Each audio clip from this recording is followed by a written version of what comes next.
Yo, yo, yo, what's going Yo, on, everybody? What's up? What's up? What's up, everybody? The early birds, everybody that's in the chat. Sad day. We're gonna try to make the best of today. We're gonna have to do a reschedule. We're gonna put everybody, put the information out there. He said that he was cool with it's everybody okay. going on. But Juan over at Windy Windy City, City. literally 10 minutes ago, his family was in a bad car wreck, and they had to actually. I think what did the text Well, message say? he His said wife, he had to life. They had to life flight his wife out. right? So everybody just put him in your Pray for prayers. His him. family Pray for prayers. his family. That dude is down to earth. I've hung out with him a few times. Just at shows, even at Justin's. It's he's a cool dude. Drop him a Glad everybody message, did. just letting them know that you're praying for him. He's going through this right now. This has just Like happened in the last 10, like 15 minutes. yep, So 10 minutes ago. I mean, like 11:50. Exactly. He texted me and said that. So 11:52, he texted me and said his wife had to be life flighted. So this is serious. yeah, yeah, definitely awful. And again, we're not going to dismiss that. So everybody who knows him, anybody on his Instagram, anybody that has Reach his, out to him. reach out, text him if you have his phone number. I wouldn't call him. I know he's going through a lot of chaos at the moment, high stress situation, and man, I couldn't imagine Mhm. what he's actually going through right now. So definitely No. keep them in your prayers. We'll mention it a few times throughout the live, just for the people that kind of come in the middle of the live or toward the end. Pray for him and his family. They're going through a lot, and they probably going to continue to go through a lot if it was that bad at that wreck. Um, we're gonna spin off of it just a little bit, and we're gonna talk snakes, but with respect to him again. Pray for him and his family. Um, Yeah. really, really sad. Kind of tanks the whole mood of Sunday and the whole, pushing Windy City Morphs because I love what he's doing. But we're Oh gonna yeah. have to up when the time is right, when everything settles with him and his family. What's going on, Neuro? What's going on, Fred? Oh man, what's going on, Jaffe? Haven't seen Jaffe in a bit. What's Oh, Ray. I saw Ray in the comments, huh? Hey, what's going on, Ray? Uh, Ray. it was He good. was he was at Daytona too, wasn't he? Yeah, yeah. Believe it or not, Mhm. he's super tall too. Yeah. All No, he is. so He yeah, is. super tall. For some reason, I did not picture him to be that tall. I mean, I knew he's tall, but he's up there with KG and the rest of them. Yeah. Big He E. up there, real. Yeah. Hey, I seen who was it, Big E? Yeah, he was down there too. Oh, Yeah, Big E. Yeah, Big yeah. E's big The too. wife. I met him and his wife. They're doing Yep. big. We chatted it up. We talked about a lot of interesting stuff. So we're gonna end up having them on at some point as well, so we could talk their projects and the direction they going in and some of the trials and tribulations of kind of getting started low key because they've had some issues as well. Yep. We haven't had him on yet. Yeah, I think we had them on, but Yeah. we got to heat because some more things have happened since having them on, which is what I want to kind of spin the show about. Getting not only just the established breeders, not just kind of talking about you or talking about what we got going on at Flawless, but kind of getting everybody out here on this platform and spreading the love. So everybody can kind of shed some light on what they have going on. A lot of this personalized trials and tribulations on the snake issues can kind of be put on Front Street. So if other people can avoid the train wreck, why not? That's my thought Yep. process. Yep. You know, that's definitely the way to go. Let me try to catch up on the comments. Spirit, what's going on? Just gave you a shout out. Um, man, loved him and his lady. Oh man, they're doing big plans for them. I'm not gonna really talk too much on what their goals are, but I definitely see and have high hopes for them in the future. He has his head locked in. Both of them are a team, phenomenal couple, amazing personality, and amazing sense of humor. We had a blast. We had a blast. But everybody who's just checking in, we were going to have Windy City on. Juan actually has an emergency going on right now. So if you're locked in with him on Instagram, on Facebook, or you have his phone number, if you have his phone number, don't call him. Drop him a text. He's going through a family emergency. He said it's okay to put the information out there. His family, his wife was involved in a bad car wreck and had to be thrown out. Yeah, life flighted from the scene. So, and that literally happened 15 minutes before the live started. So, that's why he can't be on. And when the dust settles, and hopefully, everybody's prayers, are up for him, and his family is doing well, we can get him on and talk snakes then. But for right now, I'm definitely send him prayers. Yeah. Message him. One of the topics we're going to talk about, Darren, what was the first topic we were going to talk about? The quarantine, right? Quarantine. So let's talk it up, because a lot of people have different standards. We actually talked a little bit about that when we were in Daytona. But everyone's strategy on quarantining is different. What's your strategy for what you do currently? So mine's pretty much 30 days. I mean, kind of watch out for any kind of mites or anything, any kind of respiratory infection. I mean, and that's pretty much it. Just the basics, Right. And I don't know. Are we really actually doing it long enough? Right. Is 30 days long enough? From what I'm hearing is it should be a year, a year. So I feel if you say you're doing it for a year, I want to say, lie. You cap. Stop the cap. Because a full year, an animal could be pretty much a male, be breeder size, and you're going to wait that full year to keep them. Now, females, a full year, if it's not a breeder size, man, I mean, what do we call it? Nidovirus, but it's called something else, which is 7 different things that are included, that are 7 different types of viruses that are included, I think it was. Okay. I mean, man, are you really actually that cautious? Are there any other, did they talk about any other potential hazards that can go wrong outside of nidovirus that takes, longer than 30, 45 days? Because our side of things, we have phases because we have actually racks up here at the house. So when we acquire, I don't care how expensive a snake is, whatever it may be, we'll quarantine it up here at the house. And standard literally is 30 days.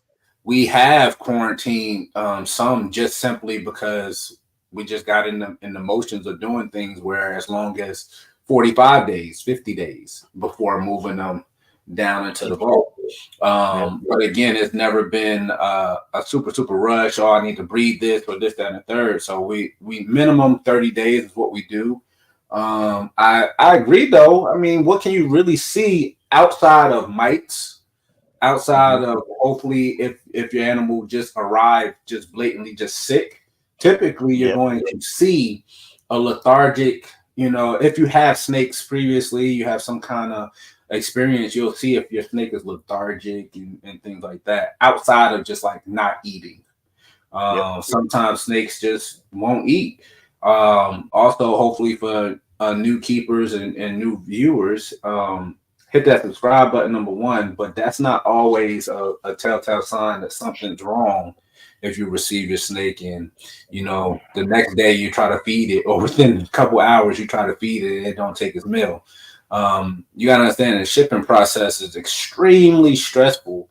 Even though we pack these things really, really, safe as possible, then we're dependent upon the FedEx workers, hopefully having good workers working at the time that actually handle our animals with care.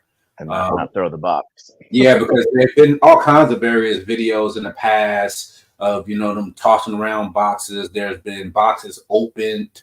There's been boxes stolen, some of everything going on. But you just got to kind of hope and pray that it makes it, we track everything we send throughout the night.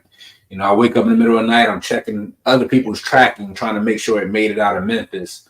just trying to stay on point. So your customer is very well. So far, our customers have been very, very thankful that we'll literally send them a screenshot like, "Hey, your baby's waiting for pickup," and they're like, "Oh, okay, thanks." Especially new owners, because a lot of keepers, especially new keepers, are perfectly fine doing hub pickup, but doing hub pickup don't mean I'm gonna let my animal sit at the hub to all 6 day. p.m. at night.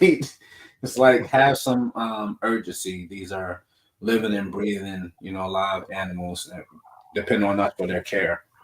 One of the things that I do, I also use Frontline. The Frontline spray. So as soon as I get an animal in, I spray it down with Frontline. So and it's perfectly fine for them. I'll leave it Now, on them. explain that to me because I did research it way back when, and it was just so much easier for our standards on what we use. Because when they come in, we kind of do something similar. We have what's called reptile spray. It's Which kind of which is fine. expensive. It's just as good. I mean, it's just as They good. come I in a just big always use old gallon. Frontline. We got a Yeah. bunch of gallons of them. You put them in a spray bottle. You don't have to dilute it. You don't have to do anything to it, and you could spray Mhm. it on your animals, spray it on your bedding. So we spray them down. We soak them, we spray them down, and we take pictures, soak them, spray them down, and then put them in quarantine. Mhm. So Um, what I do is, I'll put them on paper towels for a little bit, but I'll spray them down, put them inside the tub with fresh water and everything. But that tub is already clean with F10 cleaner, mhm.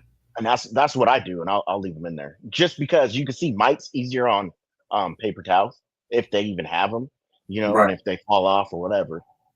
Because and again, I don't want to bash a product, but again, this is a channel for people trying to get the information out there. The product is Yeah, not bad. It's just as a new person, make sure you know what you are doing if you are using prevenamite. If you are yeah. using Do prevenamite, not spray the animal. this is my point. Exactly. Do So not it's spray a the great animal with product. prevenamite. And it's never happened with us. We actually have the product and never used it. We researched like crazy. So what happened was I ordered the product because I heard it's great product to use. Yes, it's And that's OG, OG, right. OG. And then after watching video after video, kind of felt like I felt comfortable in knowing how to use it, but then Hmm. also saw the horror stories of people that did it wrong. Yep. So since people did it wrong, what I did was I looked for other options and came across reptile spray. So then I just put Preventivite on the shelf and just decided not to use it at all. But Yeah. the other option was just as good, and the margin of error for the most part, other than you literally the snake drinking it or something, was Yep. almost zero. So that's what happened with that. So definitely line me. Per, Oh my gosh. per, he said I huff that. Prevenamide is straight for the enclosure, and you have to air it out. Let that sucker. You spray the enclosure of the tub. Let it Right. air out before you put the animal in there. Now, Spirit Reptiles is Paul and Lynn. And Paul, which again, we didn't actually get enough time. We could have probably sat there and talked about snakes even for more hours than we actually sat. We sat for hours as it was, but he has a biology background. So he was mentioning that inclusion body disease can affect the ball python too, along with nidovirus. I've never heard of inclusion body disease. So now he's putting something else on my radar to research. Um, but I think Yeah. across the board, I think me and you were talking, and you mentioned it as well, that quarantine really can't, I don't think anyone's quarantine is long enough. Um, I think a A year full is year. kind of, I don't think anyone will quarantine for a year. Nope. I Well, just what he was saying is also that if they were to have symptoms, it could happen in transportation. That's going to really actually stress out the animal enough to bring it forward. Then you'll know the animal's going to have it. So within those first 30 days, you should see something also. But to be on the safe side, I mean, what if the animal doesn't stress out and it, mhm, it comes back, you get it, it comes clear, and then turn around later on within a year, it shows up. right. You know, you never know. And I think a lot of these people have it in their collections and don't even know it. because the Because animal's not showing any symptoms. Breeding the animal could also bring the symptoms in. So you might and have an animal for a while and not even show nothing until you breed it. that's scary. That's scary right there. And all it is, you bring the temperature up, Uh-huh. the animal might be all right. If it's too cold, then that could also show symptoms. The symptoms could come out. But as soon as you warm it back up, it goes away. And they're already finicky enough. Yep.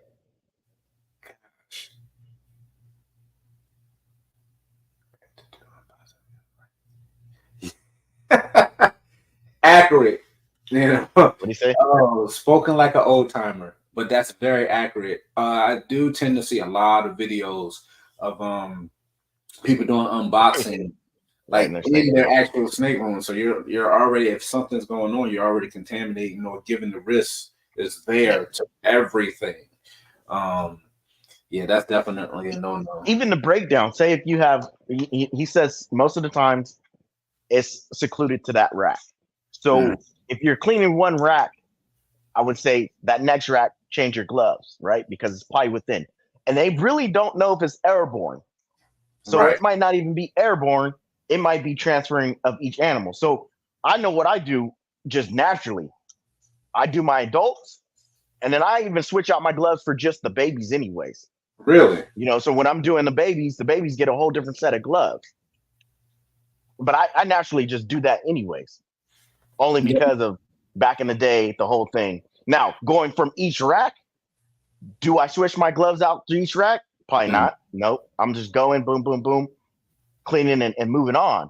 Now, that's probably cross-contaminating, Absolutely. but my babies I've always done separate anyways. And I also do them different days anyway. So, I'll do the adults and then I'll just bounce to my babies the next day. So Gloves. said gloves. Yeah. Yeah. Well, he's OG like Ozzy. Ozzy goes in there with his whole hand. I've seen it on video.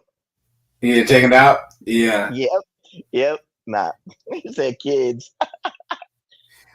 Careful where you get the feeders. I had a snake. Yeah, From a rodent? had a rhinovirus. Oh my gosh, you guys gonna have me researching some of everything this tonight. Snake died. Oh. Wow. Doesn't Nido kind of do the same thing? Where they kind of have that? It's scary, hearing about even with Nido, because from what I hear with Nido can kind of just express itself as RI. And they're like, oh, Yeah. Nido. So I never really seen it pretty much past that. And then now they have the swabs. You can swab, your snakes and send it out. Yep. So if you want to do that. That's for it.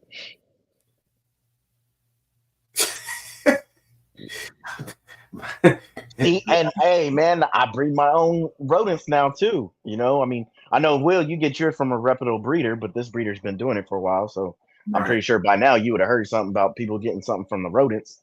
Actually, that's sidetracked. So it was gonna be me and Audra this week, but Audra's actually, the rodent specialist. So she's out actually by herself, which is gonna be interesting this evening.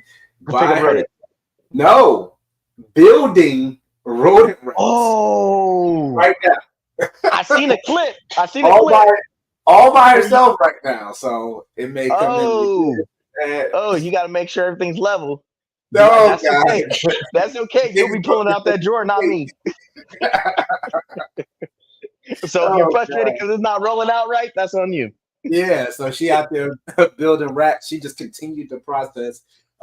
We had already built out like all the frames, so now she's doing the level, which still it got to be leveled and plumbed. Yeah, It's gonna be interesting to once we get off this live and me go back out there and see where we are, because we had 3. So you gonna check in, or you just gonna wait until she finishes? I'm gonna wait. It's just I'm just gonna wait. It's like pulling off the scabs, just rip or a band-aid, just rip it. Don't inch it off.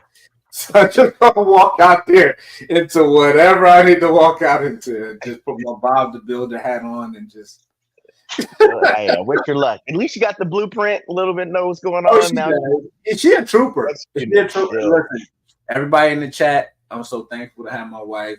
My wife, literally, when we built the facility, this woman, instead of us renting a trencher, she was out there with a big old electric hand hammer drill digging trenches like herself. So she'll lay under cars with me, work on vehicles.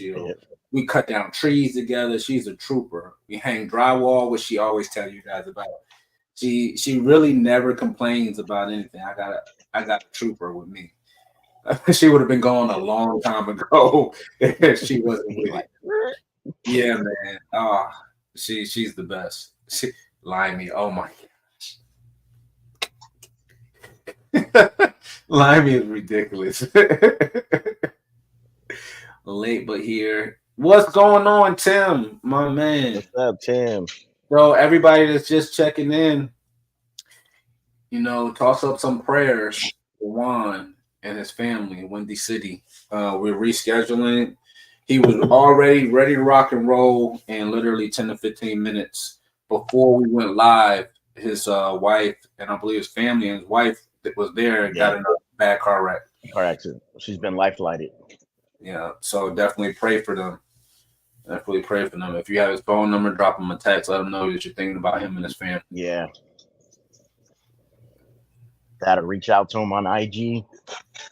Please do. There are 2 books that every reptile keeper needs to get along with a microscope. Reptile Care by Fry. Tons of info. IBD and NITO are only the surface. I've heard that NITO is only the surface, but now IBD, you just put that on my radar. That's what it was. Before Nitro, they were calling it IBD. That's what it was. IBD was big when I first got into it. So are they interchangeable or are they completely different things? Are they completely different diseases? I think they're completely different. Okay. It sounds like Nitro is more like a cold virus. And I thought the IBD was the one where it goes through your whole collection and you'll have them spinning like a spider. That's what it was. I guess that's why I started grabbing the babies first and not having to worry about that problem, because if you grab a baby, most likely, you wouldn't have that issue. Right. But I mean, shoot, I think you can have it either way at this point. Yeah. It don't even matter. Just like it don't even matter. So if anything, we're all of us are pretty much quarantined for maybe our eyes, mites. And that's pretty. And that's it. And pretty much look at if they have loose stool, but I mean that can also change with just the food and the nervousness. Right. As soon as you start feeding it on your diet, it's fine. I've had where they have loose stool and then turn around, they start getting used to my food and it goes away, and then it comes out solid like a Tootsie Roll. Everybody, definitely new keepers, experienced keepers, and definitely I'm probably going to get on Amazon and order that Reptile Care by Fry. So definitely, if you want to get your research game on. How old is that book? It's probably older than you, probably. Oh yeah, you right there. Don't worry. IBD can be dormant in boas, but it will fuck up. Yeah, IBD was, man, that was a thing. 2011, that's what you were hearing. Now, what is that something that the vet can literally just diagnose, or is it something where they need to send it out for tests? I've heard when that was happening, they were like, pretty much your stuff is gone, it's done. Yeah, you lose your whole collection. So what was it? It was, if you had boas, you had to keep your boas in another room because they're afraid that if they were to carry it, because they could be a carrier of it, right? And it could transfer to your ball pythons easily. This is my first time even hearing this. It's we kind of like we talked about it at Bob's. Remember yeah. Is that the whole theory behind people was putting like their sick snakes in like the freezer and stuff like that? Or yes. Wow, that's wild. They see that, done. Put it away. Jeez. And the biggest thing was if it sneezes, it freezes. If it sneezes, it freezes. Wow. Yeah, that was big. They were always saying that. Jeez. Man. What's up, bro? Rose the man. Definitely. Let's see. I mean, hanging out with the old school guys. I'm hanging out with the old school guy Yes, right sir. now. Limey, you know what? I'm gonna tell you, man. You really need to come on, come on the show He- just one time. I heard you on Snake and the Fat Man. I heard it. I listened to the whole thing, talking about the old school and how we turn in early. We're not real party animals. We're old people and young bodies. Will might be nervous. The lies you tell. I'm as relaxed gets. Hey, wait. He can't lick you through the screen. Yeah, no. I don't think he'll pull that one no more. Good old Limey. Oh man, You how's know your what? season? For some reason, Limey, I picture your voice to be different for some reason, but you still have a heavy accent. Oh, he knows Heavy that. accent. Oh Yeah. yeah. But how long have you been in the States? He's like fresh off the boat. That accent didn't go nowhere. Not even a Oh. little bit. Hey, what clutch you on right now? 9. I'm 9. on Is clutch that it? 9. Is that it for the season or? No. Clutch 9 that have hatch. I have 18. I hit 18, so. Well, if you lost that Yeah, it's a accent, lot. you No. found it. You definitely found Yeah. it back. Come on. You got to come on here. Gosh, over the hill. 73? Over the hill. I love it though because he's still hip to the game. You know, he's Yeah. No way. He's 73? I can believe it. I can I believe still it. haven't seen him, so I don't know what he looks like. Oh yeah. Oh yeah. No, He's he's been here. he's really real cool, man. You know, we always joke with Limey, but he'll deny it, but he'll be definitely the first person to offer you some help. At the same time, he'll be the first person to call you stupid too. But Well, he'll definitely help. he talked about having a love-hate relationship with Paint, aka Sentinel, Mm-hmm. whatever, and then how it was sold and how Oh people yeah. thought it was one thing and not another, and some animals kind of were sold as Oh yeah, I went through Sentinel. that. And I went through that. Definitely. so, Paint and Sentinel. Yeah. What you was about to say? what's up, Pat? Pastel Pat. Well, no, because like it's kind of the same thing what Extremis is going through. You think You know, so? because Paint and Sentinel's been going up quite a while, but people are saying that they don't know if it's tri-stripe, if it's its own gene, if it's the same as Extreme Gene, you know, which he's trying to break it down to everybody. And I think it's going to take another person to go through that project also, you know, But and I, say, I hey, I'm think a it's big of still this different. project. It's different what they're going They through are.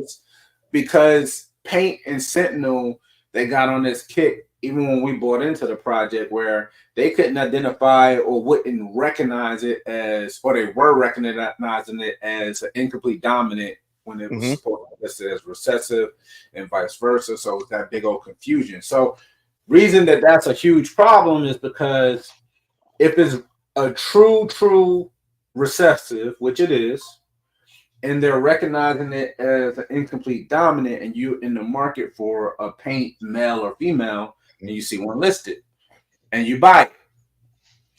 Unknown to you, that person was listing it as an incomplete dominant, which in Yep. theory is only one dose of the gene, not the double Yep. dose. So that means you have a het paint. So if you Mhm. paid that money for actual paint, That hit. you purchase a het.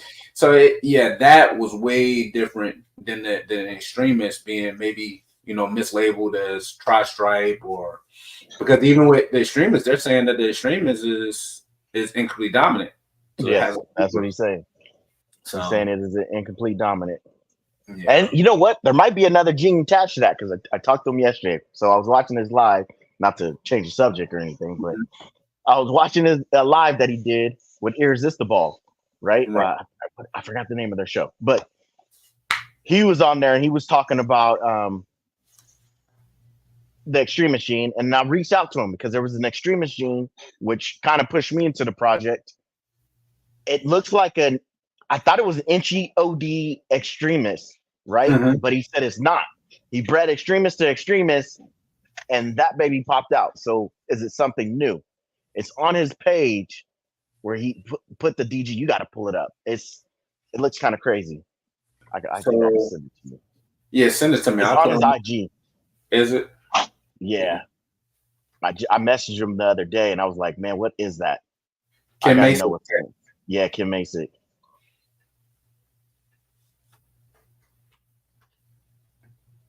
Let me pull this up. This is All right, I'm on this page now. Just gotta find it.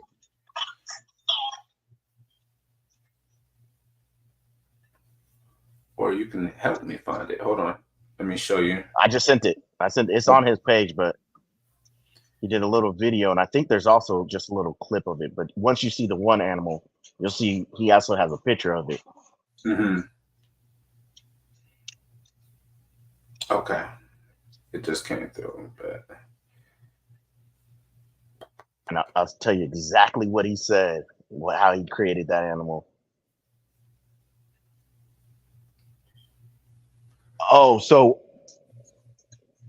he bred a GHI extremist, het KMR tri-stripe times a pastel extremist. So obviously there's pastel in this too. right.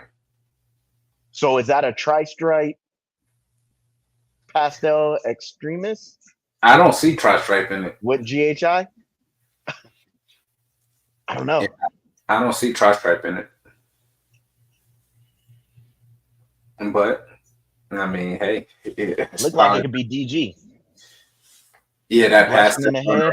Yeah. Mm-hmm. But I still, you see tri-stripe in that? I don't see tri-stripe in that. No, I'm just saying maybe it's tri-stripe with extremist with GHI. No, he has one. He produced Mhm. one on his page. I think it was the last one. The last picture I think he posted up. Oh wow! And then Limey just sent me. Hold on, I gotta show this one too. Yeah, let's see it. Show it. So this is interesting because I'm into this project as well, but Limey is like light years ahead.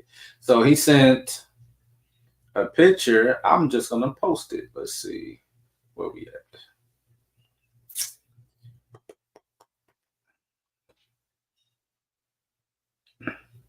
So Utah, I already know what it is, but let's see. Hopefully everybody in the chat. Yeah, here it is. Okay, cool. So check that Everybody in out. the chat can see it. Oh, so is that a paint GHI? No. No. No. That's wild. That's wild. So Yeah, that's a head paint. That's a head, that's a het paint. that's a head paint. And this is why people were thinking, hey, it's the same. I mean, it's Yeah, is it but a visual head? Like it has a but visual there's look to it. other Is it hats still out head? there.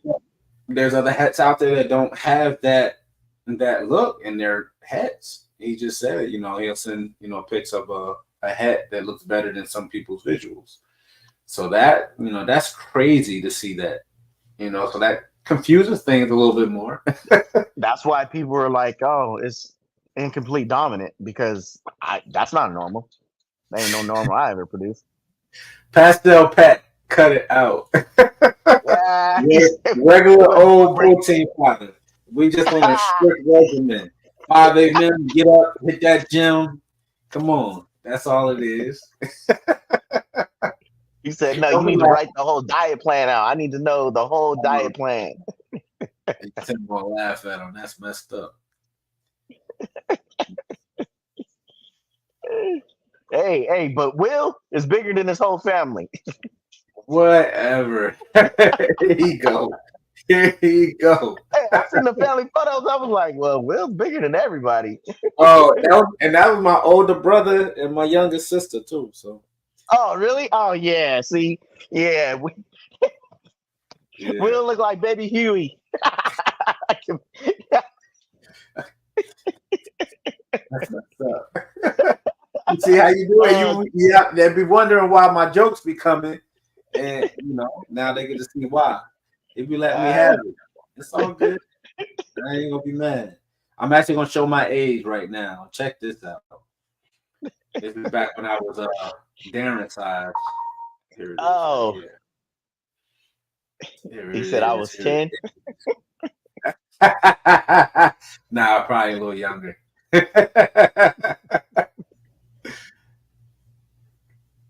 Check that. That's wild. Look at them outfit. He said, "Hey, you know what? I'm gonna tell you. I already know where you were at. Church, straight church. You were going to church. Hell yeah, that's your." He was dressed best for Sunday church. That's crazy how he transitioned. Now my big brother is smaller than me. It's crazy. Crazy. But my brother's always been bigger than me. It don't matter. He always been bigger. Everybody's bigger than you. Fourth graders bigger than you. Hey, if you haven't been following the channel for long, if you guys would have came to Tinley, Darren and my son had a wrestle off. In Tinley. You posted that too, didn't you? At the time, what was he, 14? He was 14. He was 14. Darren was wrestling a 14-year-old, and my son was trying to give him everything he had. I said, "Hey," I had to make sure he was getting good coaching. I said, "Hey," like, okay. I asked him later. I said, "Did it feel like you was wrestling a grown man?" He said, "Yeah, he's too strong." He feel the man strength. Oh yeah, he felt the man strength for real. He felt the man strength. I gotta give it to him. He pretty strong. Shoot, being 14, he was. He was trying to muscle you around. He couldn't do it. You got to use a technique. Stop trying to muscle me around. That technique will get you everything. Because what you got to realize, using more of your muscles, you're using more oxygen, blood flow. You know what I'm saying? And that takes a lot. So then, if you start using your technique, I had to learn that. Then that pushes you a lot further. You can go a lot longer. Oh my gosh, he said. Tim said it's real. Yeah, that man strength real. But oh gosh, that was hilarious. Oh man. So paint, that's interesting. I haven't yet to see a head paint look like that. You should have been sent that to me, Liney. Because now that's gonna have my he posted that, didn't he? Going. He posts actually a lot. I need to go through some. He posts on Facebook as well as Instagram. So I watch his stuff on IG, but he never says what it is. So I probably thought, "Oh man, that's a dope paint." Yeah, that's a dope paint. It wasn't even in paint. It's hay. Yeah, I like some of that blackhead stuff he working with too. He really putting blackhead in everything. I'm probably in the market to get super blackhead pod. That's what I need. Really, really need super blackhead pod, male or female. So probably be in the market for that. Mm-hmm. Everybody laughing at you and Aiden wrestling. Oh man, golly! Yeah, I wish I had to. Mind you, that kid was taller than me at that time too. Yeah.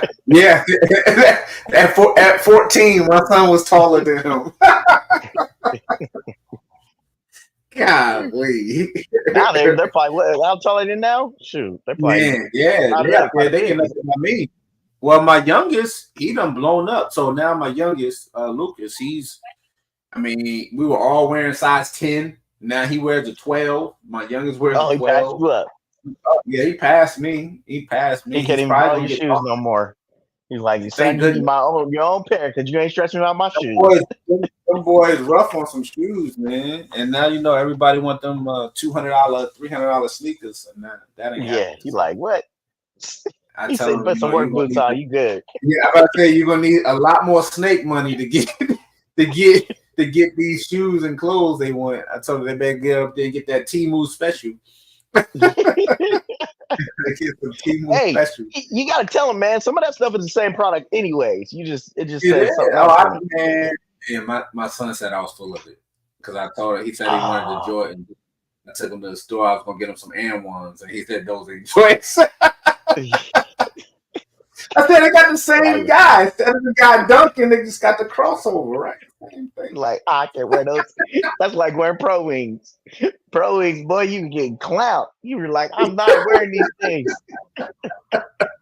They'll be making fun of you at school. Come on, Dad. Man. We working on it. I know Frank tired of me saying that, but we actually got a source now.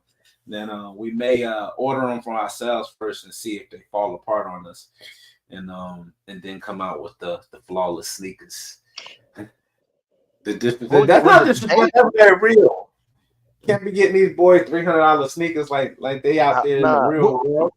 What's that dude that did those hoodies? They're real popular and they had like the alligator like head on them.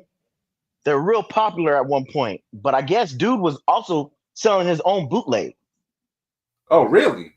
So he was having the factory stay open later, making some more product, and people were paying high price, and bootleg was the same thing. He was getting paid from both ends. Didn't matter. Wow. And the quality was the same. They couldn't even tell the difference. That's what I'm saying, Tim. M1s and Jordan, same thing. Same thing. No.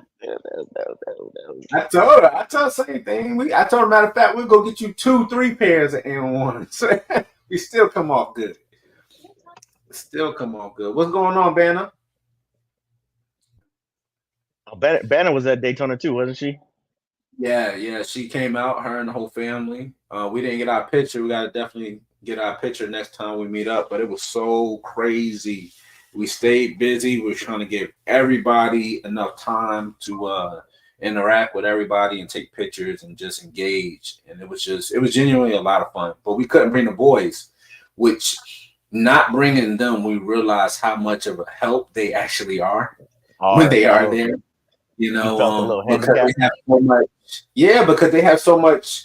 I guess from being around it and being lectured over and over and over about business, entrepreneurship. You know, outside of the geckos and the snakes. You know, teaching. We take advantage of teaching our young men. You know, because we got the 3 boys how to be men. You know, having a conversation with someone, looking another man or woman in their eyes. You know, engaging. You know, having conversation outside of sitting here being on a phone. So that's what we try to utilize the shows for the kids for. So it really would have helped us if they were there, having, I guess, the 2 booths and tons of people coming in. We were still able to kind of engage for 10, 15, 20 minutes at a time with different people. But if Audra got caught up talking and I got caught up talking, there still were customers still coming in. So having, 1 or 2 of the boys with us would have really, really helped us tremendously. Tremendously. But we got 20 people in. That's what's up. Definitely hit that thumbs up button, hit that subscribe button. This was supposed to have been a session with Juan from Windy City, but he's going through a lot right now. So if you have his information, if you don't, check in with him, drop him a message on Instagram. If you have his phone number, drop him a text message, let him know you're thinking about him, praying for him and his family. They're going through a lot right now. 10 minutes before the interview was supposed to start, his family got a bad wreck. And it's really, really bad. It's really, really bad. So definitely check in with them. So, Darren, I wanted to ask you, so what's your take? I'll let you have the floor and then I'll talk after. But what's your take on some of these females that you see available, males or females, where they're kind of like a melting pot, for face value? When you're looking at that animal, let's say it's not visually the most pleasing combination you've seen. So basically, but muddied up with different genes in them. Right. Muddied up, 6, 7, 8 gene, all. And it looks like a champagne. Right. No recession. What's your take on those? Because I kind of see it as a gold mine, but what's your take on it? So I look at it as those females are good, especially since now our base is double recessive. So Right. when you have that as your double recessive, and you have these females that have multiple genes, you take those double recessives to that multiple gene. Guess what? You made a lot of hets that are double recessive with 4 or 5 genes in them. So that's Right. powerful for your collection to move forward. You need those animals. Okay. Okay. I feel similar to that. Yeah, I feel exactly that way.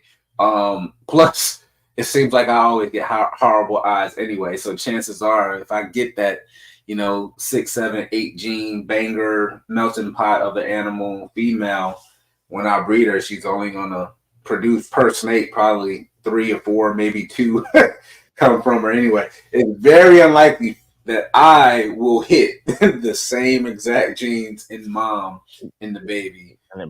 especially when there's not that many going. So I think it's a major win to kind of utilize those animals almost as a foundation type animal. Yep. Um, Well, it's only like you might only hit 1 or 2 all gener if right. you're lucky, Oh, you know. yeah, like with that many, I don't know, maybe my eyes is just that bad. But with 7 genes, 6 and 7 genes, I doubt I'm gonna hit the all gene. All coming Think from about it. mom. I mean, even when we always go back to the Pompeii. How many people have hit those over the years? That's 5 genes. I don't think a ton. You're only getting 1 or 2. So if you're turning around and you get that 5 gene animal to a double recessive, you might hit 1, maybe 2 if you're lucky to all gener, but at least you might hit some with 3, Right, 2 or 3, right. and And go that's further with that project. yeah, especially now getting into the triples, the quads, the triples, the Yes. pentals. I And think it's even very that. throwing in. Yeah, So yeah. when you turn around and have that triple recessive and it's going to a 5 gene incomplete dominant, yeah, I'm it's gonna going to be hold you to that, double, but Tim. I'm gonna hold you to that, Tim. That's right. You better hold back every super pastel you hit. You got jokes. Okay. just make sure it doesn't have pastel in it. You're good. That did that at least. The mom has it, yeah. So you don't make any supers. I agree, Banner. Yeah. So I'm not sold on seeing the Super Stranger just yet. I Is it? think Is it? Are we still at the point where there is no super? Just like how there's no super in. I mean, there is a super, but it's not visual. I Like how we have think an acid, confusion, leopard, I don't think pinstripe. we'll know to probably 2020, 2025, 2026 season. I think that's when we'll know because all the normal looking, stranger, even the males, because they kind of move forward faster. But let's say you had stranger to stranger in a pairing, and you popped out what you thought was a super stranger that looks like a normal Mhm. stranger. Well, I mean, once that animal start breeding, and you notice that everything that pops out from that, male fired clutch is stranger, maybe they can identify stranger as operating like leopard. To my knowledge, there's no visual cues on super Wait, leopards, but there's been people to prove out that they actually have a super leopard, but visually there's no difference. Um, because they got all leopards. Yep.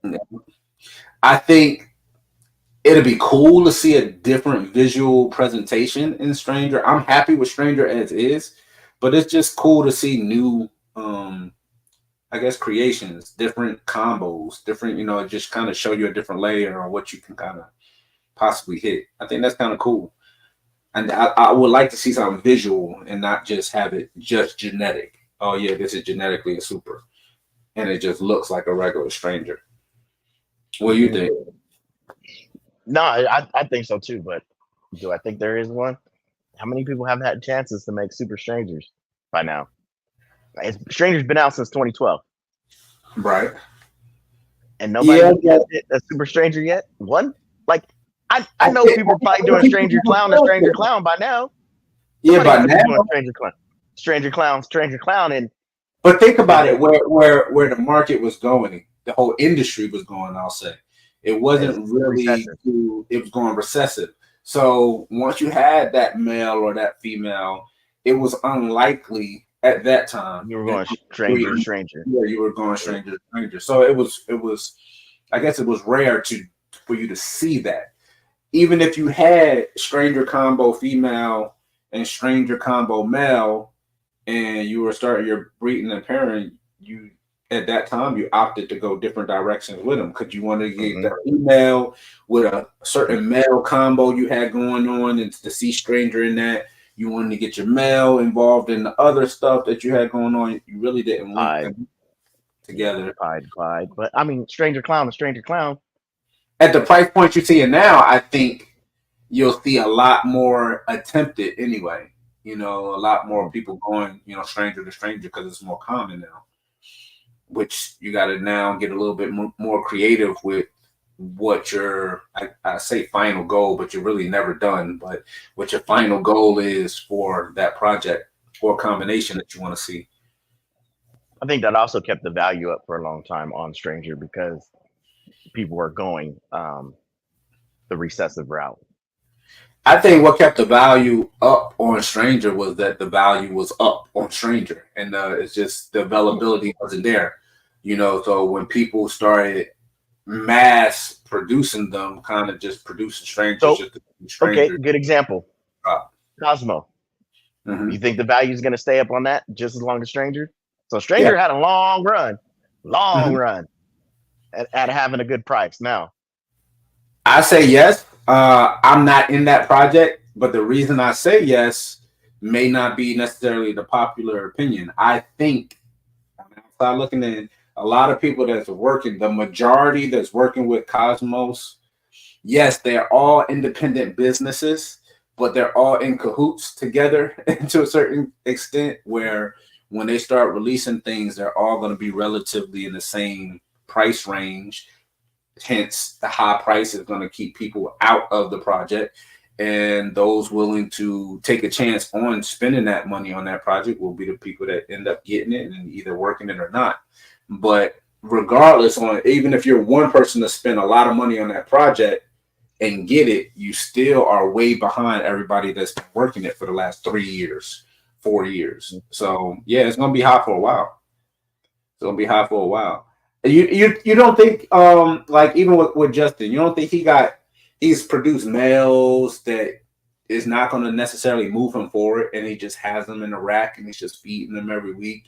He has no use for them, no need for that specific combo other than he can't release the gene yet. Yeah, possibly, yeah. possibly, And I but don't think it's possibly. It's guaranteed because I think I think I about still that. think he went recessive with it really deep. Yeah, You but know, the numbers that they're creating, even being new to it, us having a potential new gene and looking at it, being on this little small spectrum of it, it's like, okay, cool. We finally able to reproduce one male. If we reproduce 2, 3 males and they're all replicating each other, yes, you have a backup male for your project, this and the third. But let's say you're only using 1 or 2 of them. For us, that third and fourth male still needs to be stay here, still needs to be fed, cared for, won't be breeding, but it has to stay here.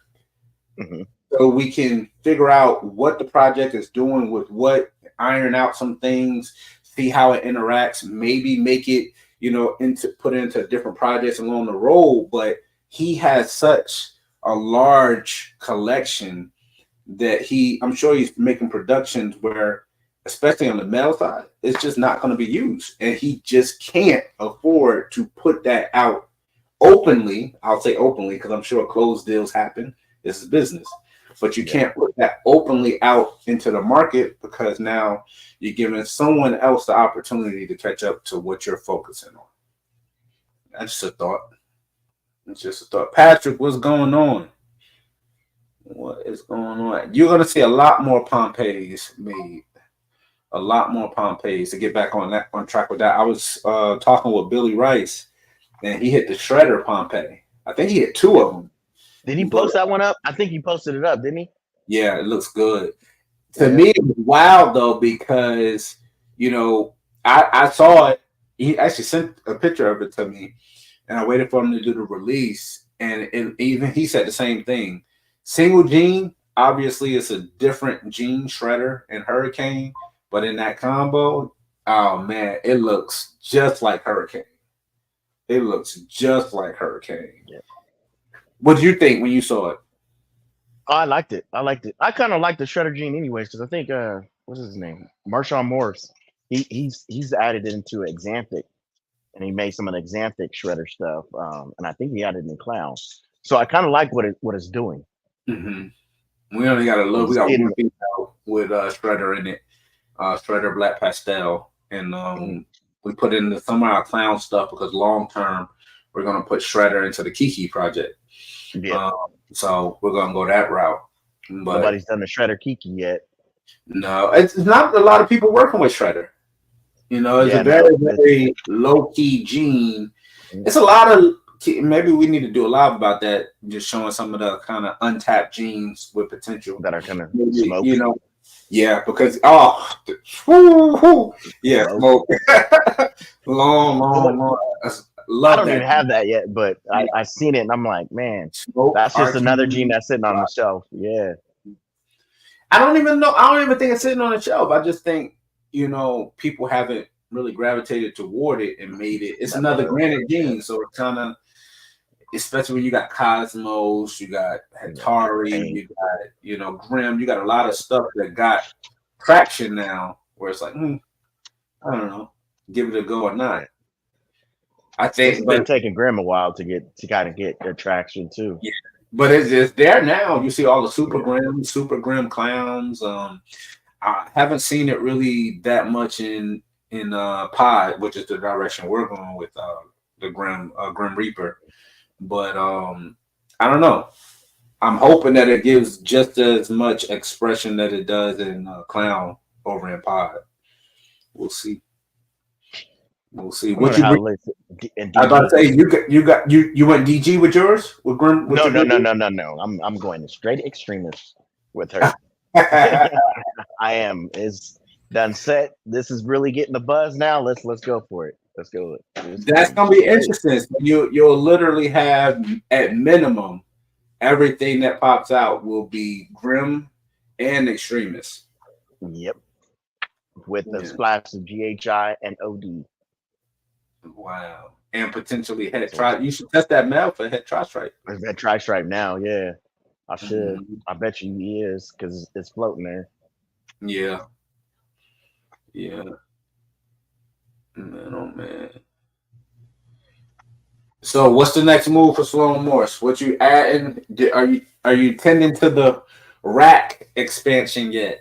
Are you gonna? I haven't done that yet. I'm right now. I'm kind of on the process of doing the whole gecko room and getting that painted, getting that done, and finding time for that. So trying to expand towards that direction right now too.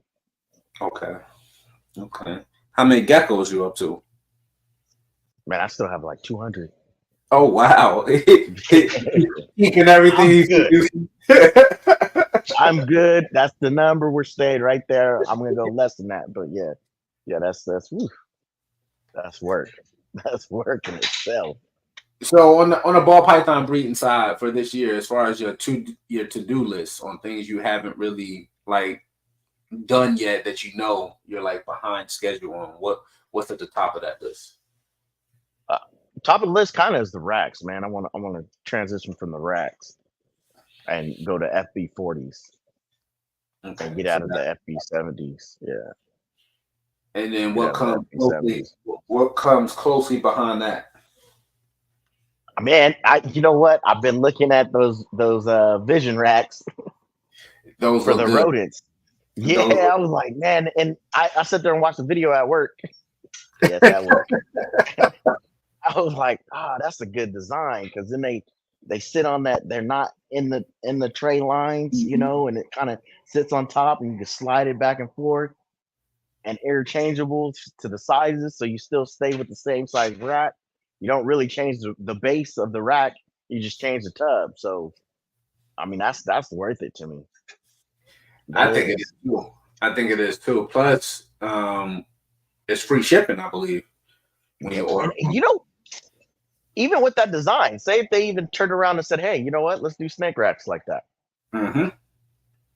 you're interchangeable for the snake rat, so you can change the same tub in the same rack, and it just clips in the back. Yeah, yeah. I So mean, it's snug tight to the top, anyways. You can't get out.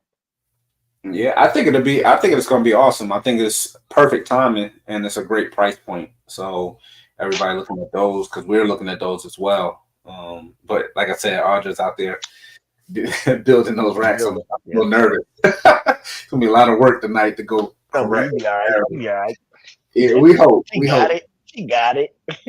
So priority number one is going to be upgrading your 70 series to the 40 series on the racks. Priority number two is looking into possibly doing your rodent racks with the new Vision racks. Yes. Is there a number three on the list or Number three is I want to do a whole rodent facility completely. Do a whole rodent facility. Yep. so That's the next where now we do this live to give a lot of breeders publicity and shed the spotlight on them as well as accountability. So as far as accountability go, I hear this long list and it sounds great, and I'm gonna hold your feet to the fire. I'm moving at my own pace. Oh yeah, the snail pace. My own pace. I move at my pace is kind of The only other slow. thing that's very important that I have privileged knowledge of that I haven't heard yet. And again, guys, if you're in the comments, you got to hold your buddies, your friends accountable. Don't be a yes man. Don't sit on the sideline. You have a lot of inventory. You have a lot of older breeders. You have a lot of snakes that you have zero plans to be using. And I have yet to hear take pictures and post to Morph Market. Currently, Darren has only two available snakes on Morph Market. So he is apparently sold out. He sold out, right? He sold out, right? No, I'm not. I'm not sold out. I said, babies now. I need to just take pictures with and just start moving them all. Start moving. I have babies. I do have babies. We talk about marketing, we talk about advertisement, we talk about how to get yourself out there. He does well on his social media as far as engaging. Here we are on YouTube, but people cannot buy what they don't see. Therefore, you have, and I know Darren has probably freaking close to 60 available animals at least, probably between breeders and babies. And I would say that, yes. Two to be seen online right now. That's very difficult. You know, that's definitely got to fall somewhere in that priority list. And he's probably, and I can't speak for him, but your experience in, especially since crossing over and doing your own rodent breeder, and where you don't have to go pick up from your rodent breeders and buy, he's producing his own rodent, he's feeding this entire collection. So he's like, what's the hurry? There's no urgency, but there actually is, because if you're dedicating all of that time to a portion of your collection that you have no intentions on keeping long term, nor will it move you forward, then that's it is a misappropriation of your time. Time, especially because now you're cleaning and feeding, you're doubling that up, which I see that every week. Yeah,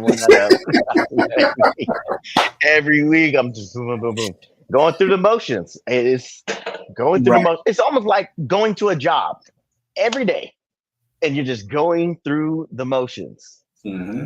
It's the same thing. You're going through the motions, and I'm going through the motions. I'm doing all of it. The rodents, like right after this, I'm cleaning rodents. In the same way, like 6 clutches. 6 clutches. Yep, double-digit breeders. Yep. And you just going through the motions, and clean. And make them feel bad.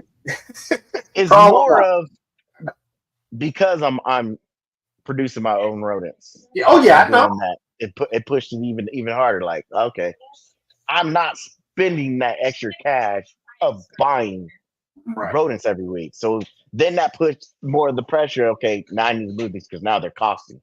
You know, which and theoretically they are costing because I am feeding them, but now it feels a little bit less because the rodents are right there. I can wait for them. And that's accurate. But you know, we always got to be devil's advocate, and I'm always the one kind of poking fun in a serious way at Darren as well as Tim. He's listening as well. But with Darren specifically, because yes, you're He's breeding gonna your jump in the rodents. comments.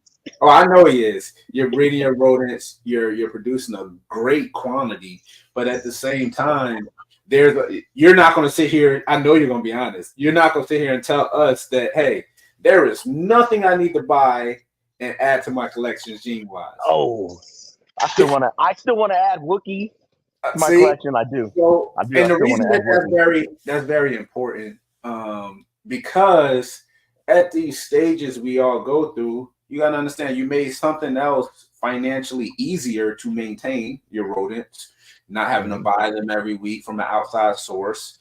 You know, you actually producing them yourself, but you holding on to, let's say, inventory or animals you have no intention on, keeping long term or working in your project.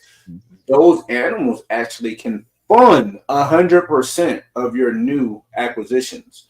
Therefore, you wouldn't have to wait to actually put money out into them projects. You can let what we all talk about, letting our hobby pay for our hobby. You can actually do that, but we consciously choose Even not. then, and now, like, I should do at least 3 auctions a month. Right. Because I'm paying for it. Right. Or I already paid for it. Doesn't matter. It's already been paid. That money's been spent. So exactly. And in the meantime, you can list them all so they could be viewed. It could be somebody that's looking for one of those 70 animals you have available, and they want to buy from you, which was another interesting conversation. A follower actually came to our booth at Daytona, and they watch us, but they didn't know that we didn't bring any snakes to Daytona. They just bring the geckos. Oh, yeah. Ended up getting into the geckos, but they purchased a entry level gecko. They wanted to give us some support, which we love, but they wanted to buy, which they ended up going home and buying a snake from us as well, and we ended up having to ship it to them. But the main gist of the story was some people like to buy from certain breeders just to show support. Period. I get that. I got a guy right now that does a high-end project, and they just, I like what they're doing. I like their vibe. I like their energy. I want to support them. And they're already keeping ball pythons, so they just add another one from a specific breeder. How many times we hear every single week, hey, I got such and such from this person, or I got such a people, even when they list stuff, when they this is available for sale, and this was produced by Canova. And it's like, they're always putting this information out there. So a lot of people want to just buy from people that they follow and support, which is fun and interesting. They see you and listen to you. Yeah. Blab. That also comes with, I feel like I know them. You know what I'm saying? I see them, I listen to them. It's like, people don't know the Kardashians, but they see them on TV. yeah, exactly. Yes, that's exactly how I want you to keep moving forward. And that's how a lot of these the content and videos start. Now I feel a lot of our videos are very purpose driven, and we can kind of get ahead. Content is never difficult to come up with now. I can remember when we first started doing videos, I'm like, who really wants to know, what we're doing behind the scenes? Who really wants to know whether we feed live or frozen thawed? Who really wants to know our standards of operation? But there's a lot of people who actually want to know all that information. Well, there's a lot. Yeah, because they listen to a lot of these podcasts. They take the good and the bad and what works for them, because they heard it. Right. I mean, absolutely. You know what I did? I've heard it for years. I've watched it for years, but I did one set of clutch with just water. So I'm incubating with just water and no substrate. So it's not an easy hatch right tray, but there's just water in there.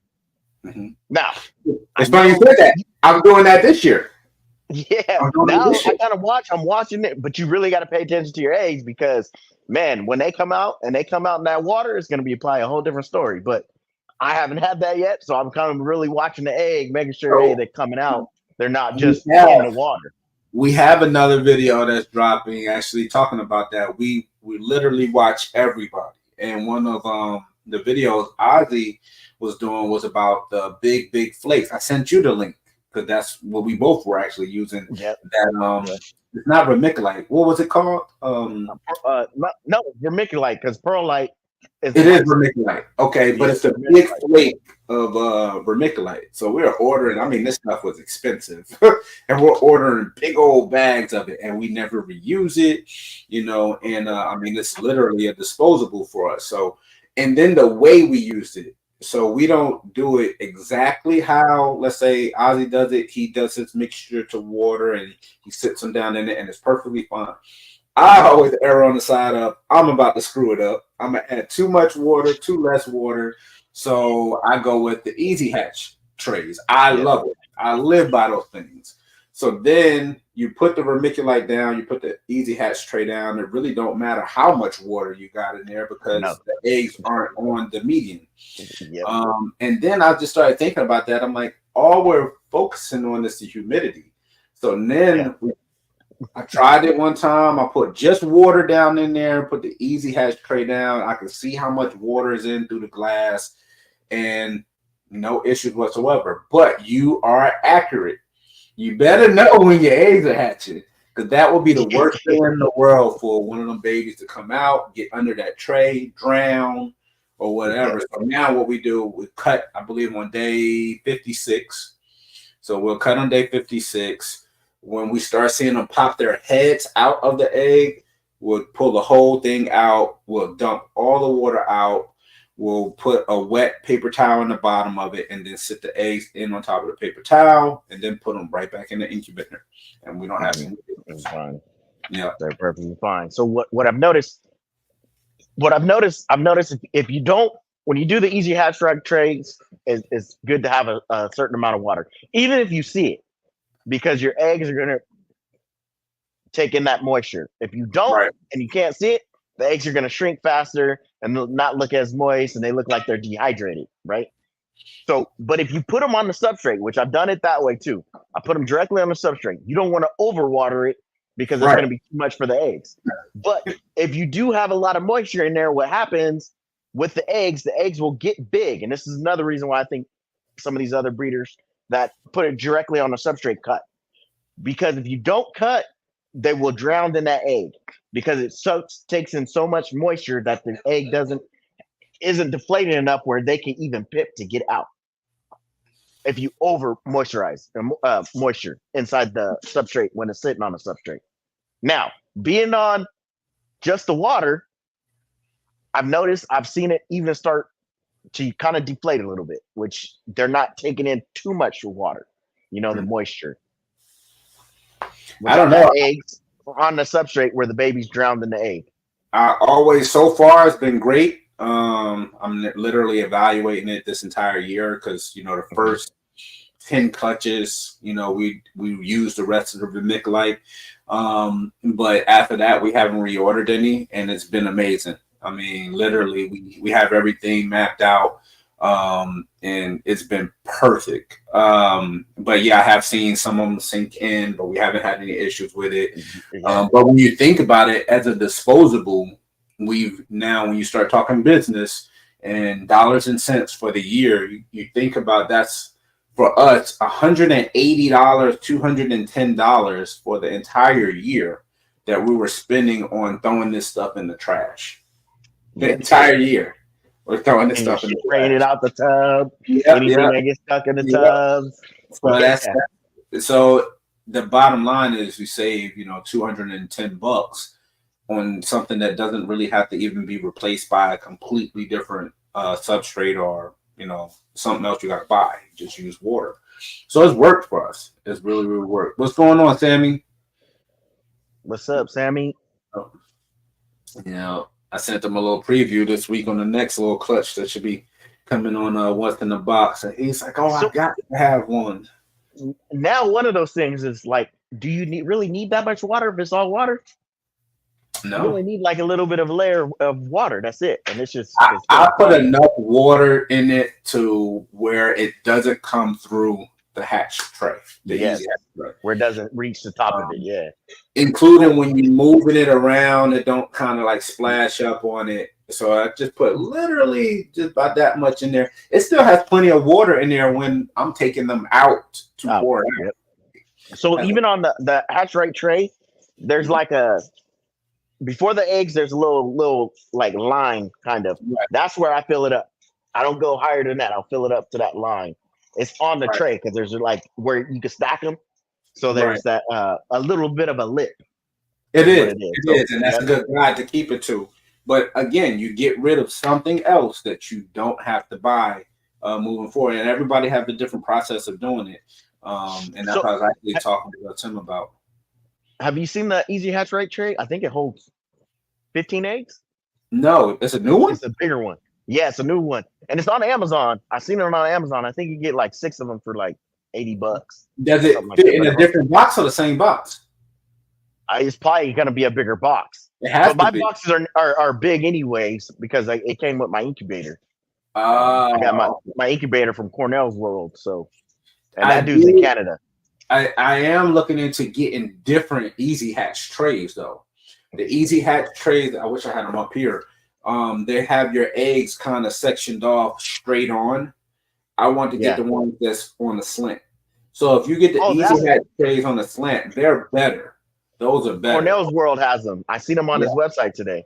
Yeah, because when they're on the straight on, they tend to touch, and it's just a pet peeve. I'm sure they can hatch and it'll be all good. But on one on a slant, you can set up those eggs, and they really sit there on that slant. They don't touch. And for me, it's like OCD. It's bigger. It's bigger than the little cutout on the Easy Hatch Rat tray. Right. What's the name uses those? Mutation Creation. I seen Austin had them. Oh, he does. And they come in black and orange. Okay. Yeah. Colors. Yep. Hold on. I use Mad Shift. Yes. I seen that too. It's incubate with water and egg crate only. Humidity to 80% with no issues. Okay. Yeah. I mean, with just water, it's gonna be high humidity, anyways. And that present seal helps tremendously because it kind of holds. Present seals, yes. Don't forget about the present seal. And some people do cut holes in their egg boxes. I don't cut any holes. Yeah, I don't either. Yeah, I don't cut any holes, but I make sure that present seal all the way down. Yeah, they'll put a hole in the front and the back and say, because it sucks up. It gets air circulating through, but that's definitely Sammy. He got the pink ones. He definitely got that pink theme throughout his thing. Everybody go check out. He reminds me of what is it? Cameron with the pink. Oh yeah. Look, you dating yourself. Cameron. Dipset. Hey.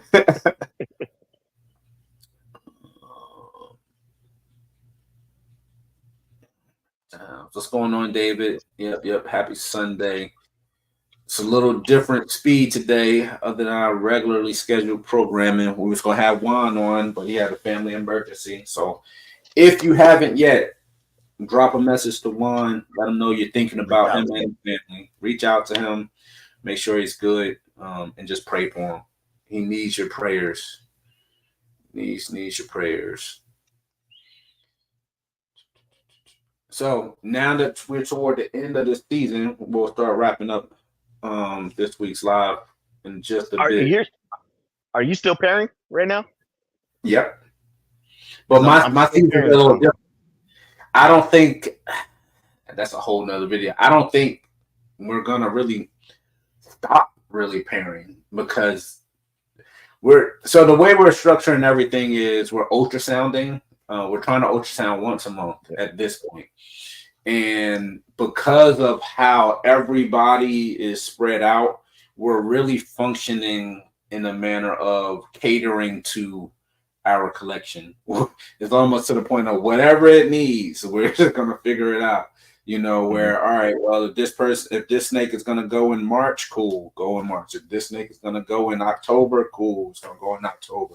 So we're not trying to force them into a season per se. Yep. We're just like, look, whenever they're going, they're going. So that's what I mean by it seems like it's just going to be a ever evolving season for us, just one into the next, into the next. And again, for different males and different females, that's going to look different. So that's just how it's going to be. It's really actually, I mean, just seeing, which I feel if they're building follicles. Right. If they're building and it's, June and they're like, all right, they need to be cool. We're going to be pairing in June. But whenever they need to be paired, that's when we're going to be pairing. I think when you kind of force them into a season, you might be missing some females. Right. And that's what we're trying to avoid. And again, we may stand corrected. We may get through season 2 and figure out that that's not the way to do it. So, nobody else talks about that. Has anybody really said, "Hey, you know what?"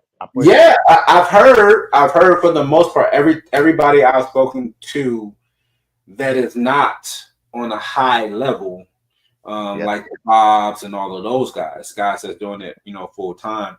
Everybody, for the most part, forces them into a season. Where it's like, okay, well, I'm not ultrasound, but my season starts the end of September. I'll start pairing, and they force everything into that period in hopes of production. Going, yep. So, and if they they just decided not to go. We're trying to ultrasound and catch the females at their time when they want to go. Yep. So, I don't know if that's a good thing or bad, but we're going to figure that out. We're going to figure that out. So we understand that some females just not going to go for you just because they're not ready to go. So sometimes I don't know what you're going to chalk that up to. Because you can always say the what ifs. Oh, what if we did it this way? What if we did it that way? But when we're dealing with, not palpating and we're ultrasounding.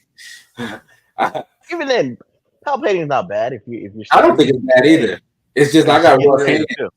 I need them off the hands you got. I need them off the hands. I said, you'll feel it. You'll feel it. You'll know. Hey, this is most likely going. I think what was it? Bob was saying that he doesn't pair a female unless she's building. Right. That's how his percentage is high, because if the female's building, then guess what? She's gonna go. And I remember him saying that, and I feel that that's also. I don't think that's wrong, but I think that depends on your collection too.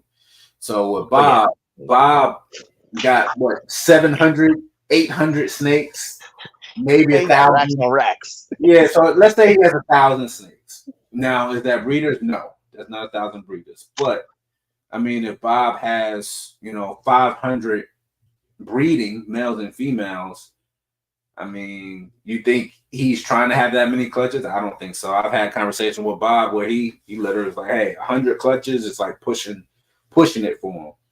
So, I mean, do he really care whether, he's literally pairing every single ready female? I don't think so. Yeah. I think he has so much in the collection going on that 100 clutches, that's still a lot. I know I said that was a goal for me, but that hitting 37, that's a lot of babies. That's a lot. So I gotta work my way up to that, to not just go straight boom. Come on, just do it. Just do it. You got your roll. Just boom. Let's go. Yeah, boom. Boom is nothing. That's a lot of babies. That's a lot of cleaning. Yes, that is a lot. It's only a lot. You think about it. It's only a lot if you do it, and then you still got everything on the plate that you still got right now. Yeah, it's still a lot, no matter what, because at one point you got to feed them enough to grow them up to put them on the market. They have to have so many meals in them. Hey, this one is eating for me. It's great. It's great. I mean, it'd be a different story if I could sell them right out the egg. I'll just take a picture right out the egg. Here you go. You feed and figure it out.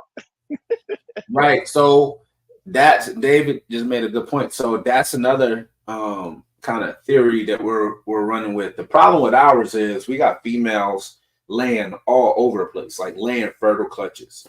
And when we record it and we document all of that, that's exactly what we do. We look at it about 4 months after they've laid to now start thinking, all right, now they need to be repaired. So we're already now starting to repair There it is. females that lay clutches for us from this season because they laid early clutches. I think Ozzy's normally one of the earliest breeders to really get clutches, and we were getting clutches early. Right before him. Before Right, him, you were getting clutches, which was kind of crazy. But I think it's almost like he had a later season, but right, also his focus was on different things too. So, but exactly. he was saying he does it every 4 months. He starts Every pairing 4 months. after the female lays. Yeah, No, we but document every single one of them. We're thinking the about old doing school rule of pro. thumb was like 6 or 7 months, and I didn't know Ozzy was And doing that people were for. missing it, and people were Yep. missing the sweet spot with them as well. Yeah, but we're looking into which we may roll out a video on our experience in doing husbandry pro.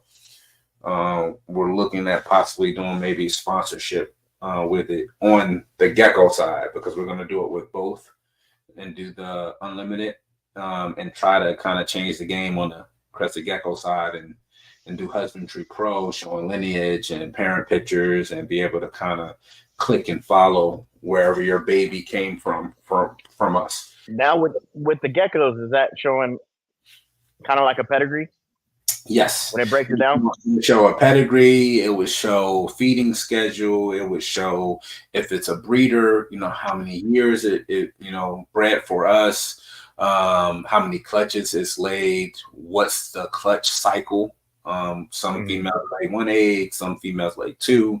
How many times it's been paired, what's the previous season's males it's been paired to. I think it's actually quite the game changing software for crested geckos for us because we track lineage. And for a lot of breeders that track lineage on the gecko side, I haven't seen very many do it with Husbandry Pro. So we want to kind of approach it from a different perspective, along as doing it with the ball pythons too. But this is really like game changing for the crested geckos.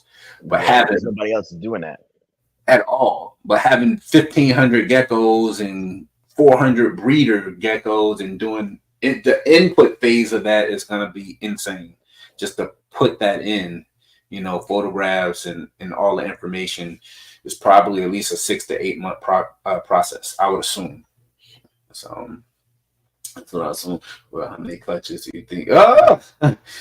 So I think we're going to hit 50. I just put in clutch 31 into the incubator.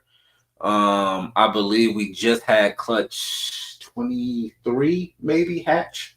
I got to check the videos. I've been trying to keep everybody on point as far as our video release, but I believe it's clutch 23 just hatched. Clutch 31 just went into the incubator, and we have a few more ovulating females. So we shall see. We shall see. We shall see. Last year was 43. So we'll see where it lands. I really out of 43 clutches. How many babies? I believe it's like 252, 251, something like that. We have 40 holdbacks, so we still have all of those from that season. And we had 210-ish available, 210 to 11. And we may have one from last year still. Everything else is gone. So still a lot of babies. Yeah, that's a lot. That's a lot. That's a lot. Definitely. I think about it. How many people that got into it, and that are now getting out of it? Right. That puts more animals on the market, which now we're seeing less. We're seeing less on morph market, but how many people are really actually just on these platforms and getting rid of animals, getting rid of the racks, and completely leaving the game? I mean, even we're seeing some of these OG guys that have been in it before me that are getting out of it. Right. I mean, that's a whole, like I said, a whole nother business video because you got to consider a lot. Think about how much finances and revenue kind of you freed up by doing your own rodent breeding. Sometimes people aren't not necessarily they have to, You know, because you told this story several times. You didn't necessarily financially have to breed your own rodents, but you got a little tired of meeting people at 10 p.m. at night in a dark alley trying to pick up rats. on their schedule. Yeah, on their schedule, Yeah, picking up half your needs from one rodent breeder and going trying to find yes, another rodent breeder. another one. I get that to kind of alleviate that. The We're time frame. it's hard. You're driving further. You know, I mean, like dude, 40, 35 minutes one way. You know, Right. so it's like going to work and well, going fast. So it's almost 40 minutes. 40 minutes Yeah, there and then 40 minutes back. that's a Yeah, lot. Riding with the and when rats. yes, and you know what kind of really sucks about that is when you're going that far, you're smelling rats Oh the yeah, whole time. You got the to whole keep the time. AC rolling for them just as long as you. They're You gonna be know, sweating. yeah. Well, it comes down to if they're really actually cleaning the rodents because Right. the smell will be less if they're cleaning the rodents, and then if they're not, you know, if they're not cleaning the rodents as well, the smell's even stronger. Eyes burning. Oh man, Main Squeeze, hit me up on Instagram. Yes, I do, and actually had that held specifically for you. That's the one I was talking about.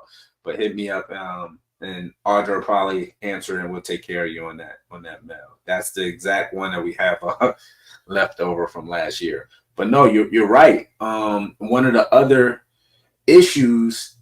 So this is a good platform to kind of talk about this. We got 20 people watching. This is another kind of reevaluation for us. You know, we sit back, we've been buying rodents every week. And at this point, we still are going to continue. But the whole reason Audra isn't on this one is because she's building rodent rats by herself. She has no supervision, which is bad. And she has power tools, so she might injure Like, herself. But I say all that because, you know, we've been picking up rodents and everything is picture perfect. Our rodent breeder is absolutely phenomenal. But this is the thing, you gotta ask yourself as a business, you have to look at your risks. And shout out to Paul over at Spirit, your SWOT analysis. And that contains a lot of different things, a lot of different angles. And even if you can financially withstand to, you know, we kick out $400 a week, you know, buying smalls. We're lucky enough to be able to produce enough babies to kind of feed all of our hatchlings, all of the things that we pretty much hatch out. But $400 a week to buy rodents is a lot. We get that. It's in the budget to do so. But what happens when something happens to your rodent breeder? What if he's not available? What if he goes out of business? What, you know, all the what ifs. You're kind of up shit's creek, you know. So we had to think about stuff like that. And even though we depend on him a lot, and he always comes through, now it has us thinking like, well, maybe we need to kind of up the ante for ourselves and produce a little bit more and keep on trying to figure out how many we can produce consistently. Because along with the ball pythons and learning different angles and information about it, and educating ourselves on ball python breeding, we got to do the same thing on the rats. So we're inching further and further that way. Maybe go from feeding all our hatchlings to feeding all our hatchlings as well as holdbacks and some of our breeders up into hopefully being able to maybe feed our collection. That would be nice too. But we need to do that in a manner where it's not really forced, but it is in the sense of what happens to the things outside of your control. So that made us really think. We had that conversation at different times with Paul and his way of thinking, and because he goes through a long drive to pick up rats as well, and it made me start to think about what we already have in place. And everything has been perfect for over a year with our rodent breeder, perfect. But if we're talking about doing this for the next, 20 years, 20 plus years, that because that's where we're looking at it. We're I was literally straight. in it for the long haul. For me, I went like that for a long time. It wasn't until COVID Right, started changing my mind, and it changed my mind because how many more people were getting into it? right, What's up, right. KG? What's going on, my man? I got 20 minutes away. 20 minutes away. Parking lot. Yeah, you lucky. Hey. Darren will be meeting, about to get pulled over and everything. Cops coming out. What you got in here? Think you doing a drug deal. You over here putting these crates in the back of your truck, the rodent crates? Oh, yeah, the back of your car? You meeting somebody else? And they're pulling You something. tell the officer, don't open that door. They go get out. Oh, gosh. Man, She said at a church. Them church people were like, what are you doing? Yeah. Yeah. Golly, I breed about 800 rodents a month for another breeder, plus my collection. A lot of work. Oh, I know. Yeah. That's a full-time job right there. 800? Yeah. Golly. You're up to 800? How many you're up to? I'm not up to 800. I'm like half that. Oh, wow. Yeah. I'm good with 3-something, but 800? Whew. So it's going to be interesting. So we're basically expanding from, I guess it will be 28 colonies plus our starter initial first rack. So we're adding, we're going to 10 total racks. So that'll be 70. So we're going from 28 colonies to 70 colonies. Oh. Yeah, so those are all new. Yeah. That's on top. Yep. So that 70 colonies will be on top of our 40 1.2 breeding tubs. Yeah. So it's a significant increase, probably. No, that's big. That's big. Yeah. That is big. Yeah. So it's probably, So we're going over double our initial setup. I think by then, when you have all those going, you ain't gotta worry about nothing. We'll see. Yeah, you should be good. Like that's a lot. We'll see. We shall see. 70 plus. How many you got now? Again, how many you say? We had 28. 28. So we got 28. But we have more than just the 28 tubs. But we have 28, and we're doing 70 of those exact 28. So but that's 98. It's gonna be huge. So if my math is right, that's 98. Come on. No, 70 total. My bad. So it's 70. Oh, I was about to say like 70 total. So okay, 70 total. Okay. You'll be good. I think you can still probably pretty much if they're producing enough and you rotate the old breeders with new breeders, I think you should be all right. You should still kind of keep up. See. You'll be able to keep up. You'll be able to feed your old collection. Well, we'll see. I don't know. We'll figure out something, and maybe even another business venture that we need to revisit too, because that was another thing. Being able to kind of go into partnership in the earlier stages of rodent breeding and not have really any hands in it. It's like a whole nother, business approach to be able to do that, where you can actually spark revenue at the end of the day. Off the rodents, and it not even be from what you're producing. It can be from the breeder side of things. So seeing the longevity of an external business, you're like, okay, that makes sense. I'll do X, Y, and Z, and cool. And the revenue stream can come and be folded back into your business. So there's different ways to kind of look at it. Where you need to be wary of is, say, I'm in your area and I'm ABC rodents, and you see, I got a passion to breed rodents. You don't have rodents.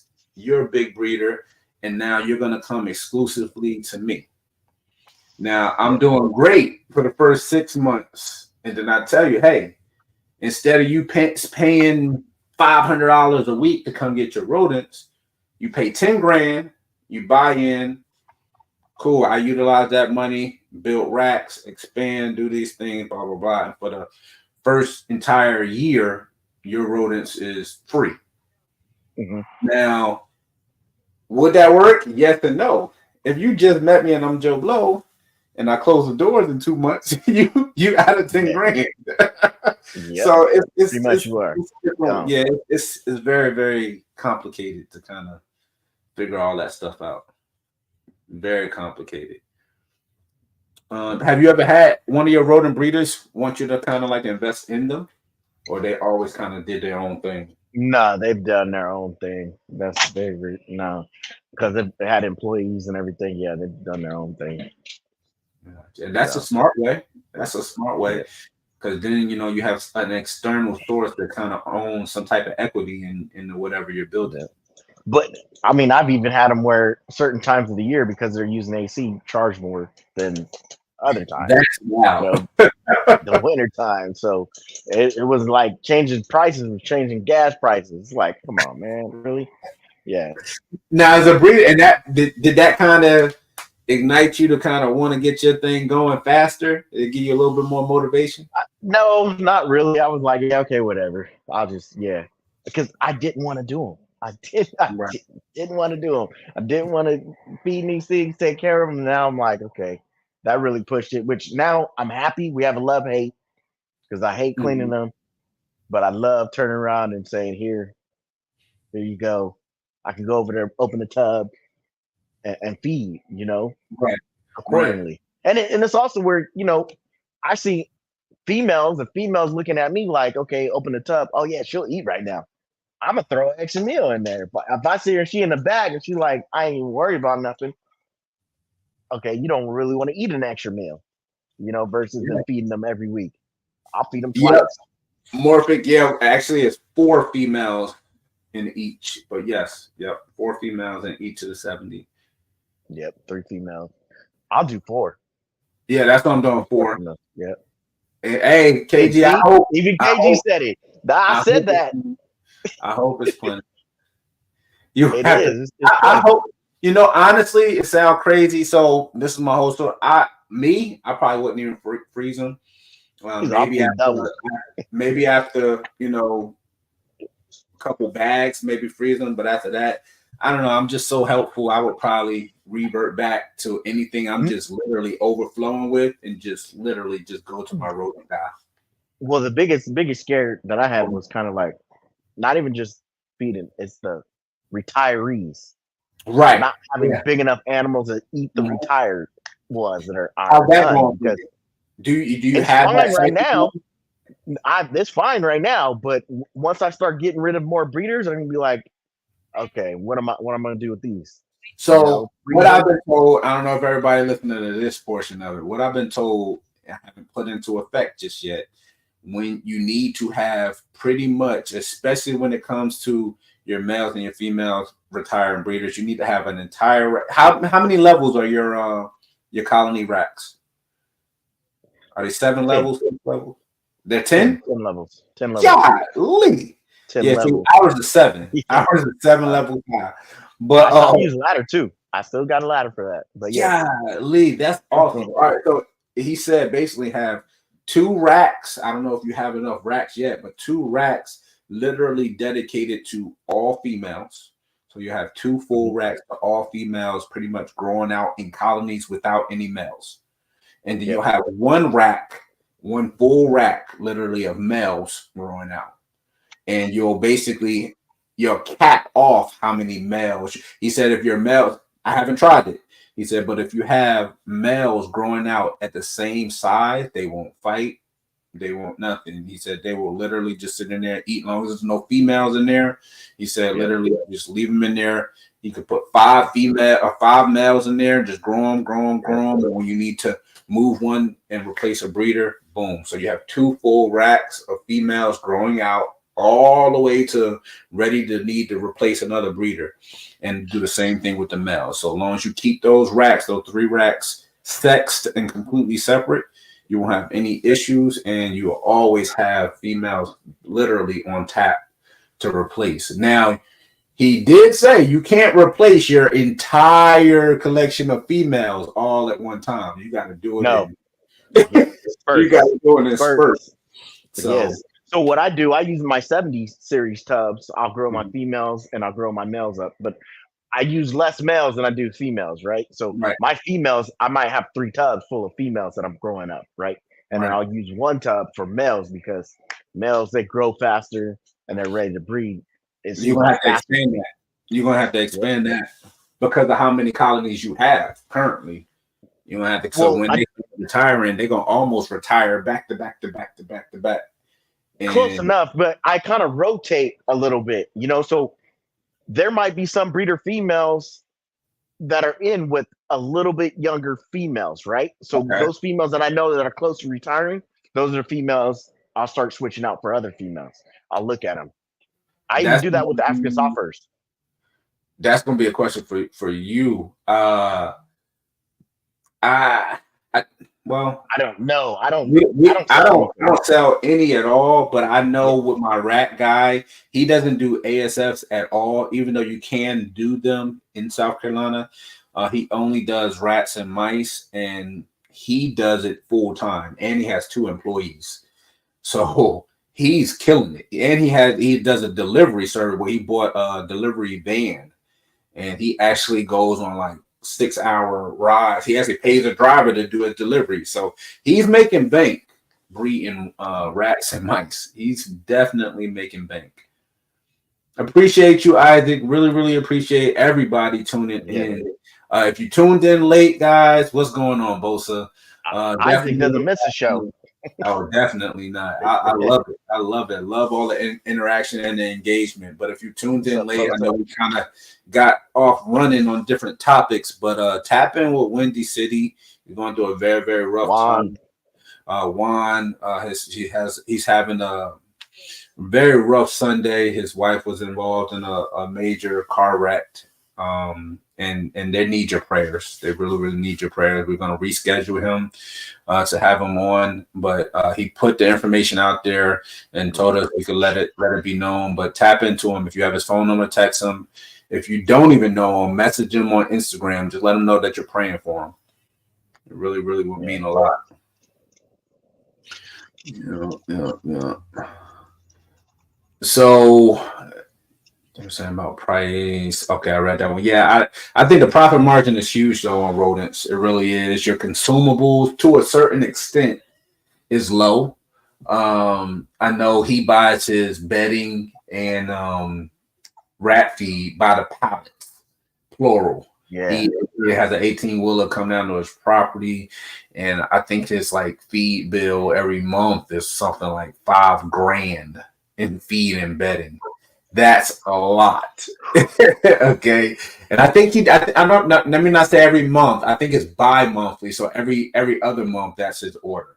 And he gets several pallets. So he's going through that stuff. And he has, I don't know how many he's producing. He's producing thousands of rodents. Thousands. He's killing it. I would say he's the biggest rodent breeder in probably South Carolina and North Carolina, I would assume. Yeah. I mean, I don't know how many bags you go through, but I only go through 12 bags a month. Yeah, I don't even go through that. I probably will. I go through I order from him. I get 24 bags of rodent feed, which is like half a pallet. I get 24 bags every 8 weeks, so every other month. And that's pretty much it. Yeah. Bedding, bedding is super cheap. Bedding's like $6 a bale. So we go through that line bedding, and it's really inexpensive. But compared to what you're spending on feeding and bedding for rodents to what you will spend per rodent when you have larger collections, grow outs and breeders combined, we're at $250. Does not count hatchlings. Bedding for me is $7.99 here, so $8 here, so it's $2 more. But I only go through 9 bags in a month, so that's not bad. It's still the upcharge on it, and I think we get it at $6 because we're getting it off of his pallets that he gets. Oh yeah, yes. So it's really pennies on the dollar, and for him it makes sense because he has a complete full-blown operation going where he needs that stuff like on tap. He can't be going to the store to go buy it. He need it right there. Yeah. For me, I'll go pick it up and come back home. It don't even make sense for you to get a pallet of bedding and you got this big old pallet and you'll use it, but by you getting it in so much bulk, you may have saved $20. Now, doing a pallet of food, that probably lasts me quite a while. Because how many you say come in a pallet? I believe it's 50. I think it's 50 bags comes in a pallet. It might be 52 bags. Yeah, and I get 24. I get 24. 50 bags in a pallet. That's pretty cool because that lasts me about 2 months, a little bit over 2 months. You need to I inquire did that. about that because they have Yeah, you got to do the search and call the places because what you're paying in the store, and you'll probably end up paying like $10 cheaper per bag. yeah, So yeah. you need to look I'd into have that. to have them drop it off somewhere and then go pick it up under incognito. That thing, drop it off in your driveway. You just Uh, throw it. no. They're like, what's going on over here? Nah, nothing. Or Nothing drop yet. it off to your job. Yeah, that's what I have to do. Yeah, drop I it have off to to your do drop it off. Yep, there you go. Because that's about like a little bit over 2 months. Because if I go through, 3 bags a week, that's 12 bags a month. So that lasts about a month and a half, month and a week or so. I should do So that. Check it out. so you was talking about parents. Are you starting pairing again yet, or Oh you still yes, pairing now? yes. So the extremist, I'm trying to get that guy a pair, but he's not ready yet. I don't think. But my the clown pie head hypo male, he's ready. He's already paired. So You know you got to get on that, especially you got one of the hottest gene combos out on the market right now. Just yeah, seen man. the video from Justin, and you've been in Yeah. that for months now, getting that boy nice and big, and before it He's even got going to the out there. grim female. She's ready now. Like I could probably pair him up now. Right. I've done also the pairing of lace, so I should have some white lace at clowns coming up with yellow Nice. velvet. So Hey, I those went will a be different paired. route myself. My white lace girl, I tested her. She was a white lace, 50% het clown, and the test came back. She's not het for clown, which is fine. She's still white Yep. lace. So I wanted to go in a But different direction with her. I put her with the which tragic male. So which that, is good because everything is going to come out lace yep, no yep. matter what. Because some people are having a hard time Everything will picking come out out. lace. Yeah, they're But having a now I'm hard going time to picking that out the lace tragic over it. lace. So that's going to be that dark side with the bright side of lace. And it's Yeah. going to be interesting. Since it's tragic, I figure it's all going to be hold back stuff anyway, again. So I'll be able to get in a lane that not too many, if anybody is doing any lace to tragic. Because I think only Celtic, Balls and Deeds Exotics is working Only ones that tragic. have I it. haven't really seen it. Isn't Hardwired doing tragic? Or he out of it? Yes and no. He has it. I don't know if he's doing anything this season with it. I think he's just kind of doing a lot of other projects right now. Which for me, I'm like, cool. Yeah. Cool. Tragic is another gene that's untapped too. Yeah. Yeah, but you gotta find it. There's some out there. I think Celtic has some available. I think he has a redhead tragic pet pie male available. And I believe just the Has tragic pet pie available. anybody done a DG redhead? I think Is that so. out there? Pull it up right Okay. now. Well, I let's see think what that so. looks like. I'm trying to be really, really, really, really going a different route and kind of creating something that nobody else has done yet. I think so. Let's see.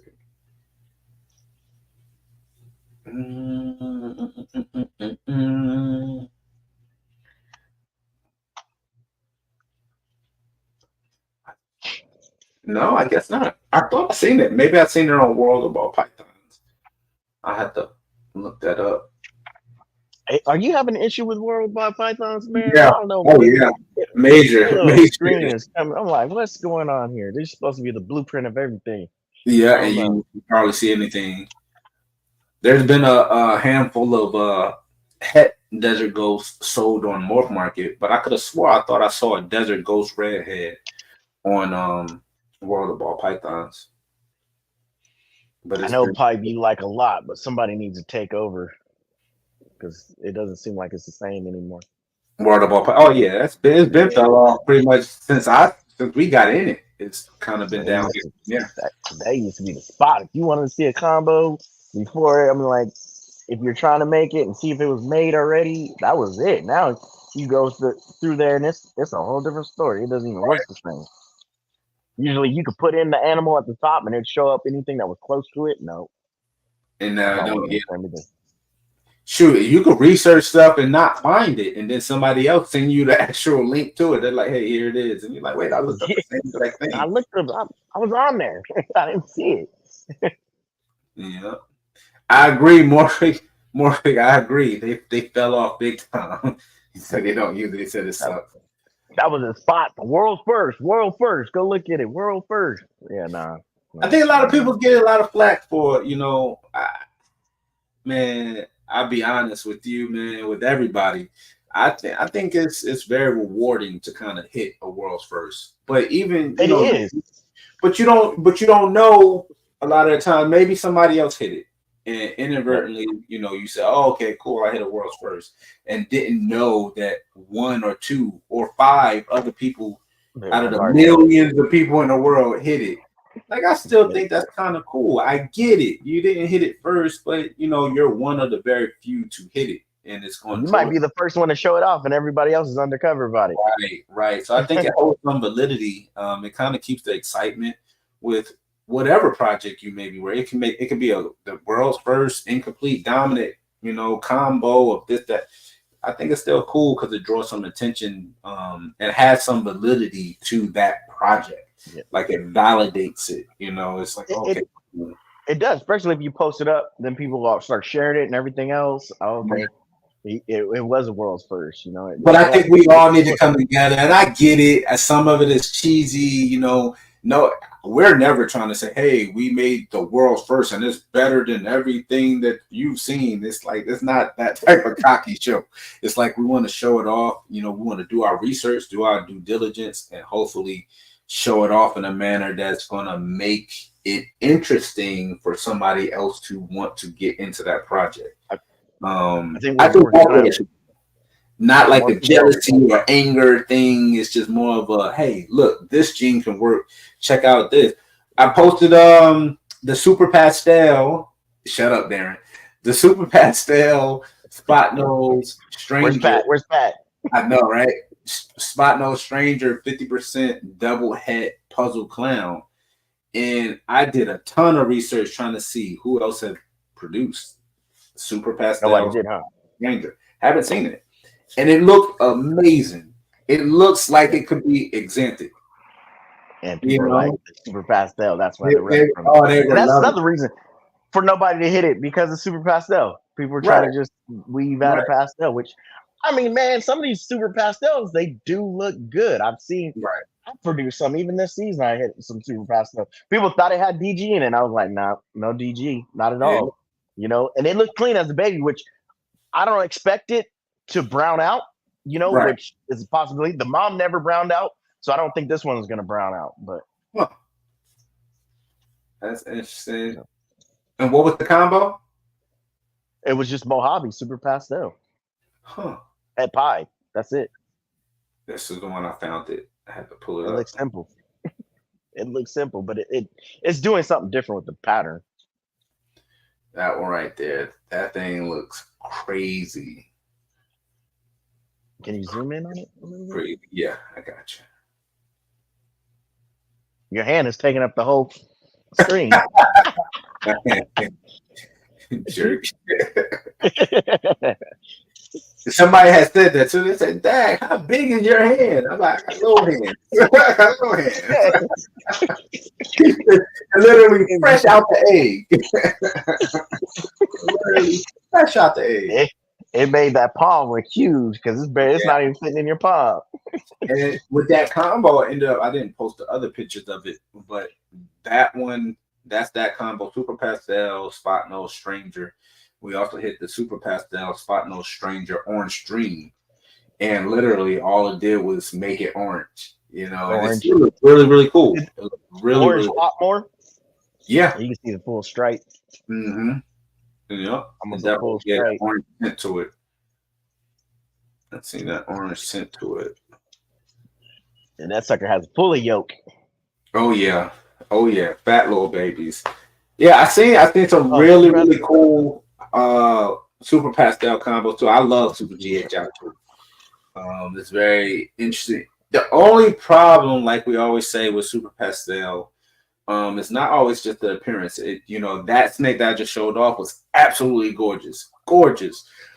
But on the male side of things, it ends up putting that single dose of pastel into everything you end up breeding it with. So Yep. unless your projects in game is to be a super pastel combination, which it'll make it easier to hit, it's gonna be tough if you want to have diversity, because everything is gonna be pastel. It's different than working with just pastel, where okay, it's 50-50 shot. You're missing some on pastel, you're hitting some, and you just keep moving forward. It's But pastel sings just by itself is a strong gene. So mhm, there's one thing out of that bongo clown clutch. right, I made 2 normal clowns, but the belly has pattern on it. They look like normal. They're pretty dark. And then I Mhm. made a bongo pastel clown. There was 2 that are real light, where I hit 3 of them, but 2 of them are real light. And then one came out with a dark back. Uh-huh. But the 2 normal clowns, they're really, really dark black. They're almost like a full-on black back. But they have pattern on the belly. And I've never produced any clowns with pattern on the belly. Really? Yes, they have pattern on the belly. It's almost like how leopards have pattern on the belly, Mm-hmm. but these aren't leopard clowns. So what are you thinking? I don't know. I don't know if it's something different. And they're really, really dark. They're dark. I got They you, have Dan. dark heads and everything. Like the blacks are really, really black. So I don't know. I'm like, is it something different? Is it not? I don't know.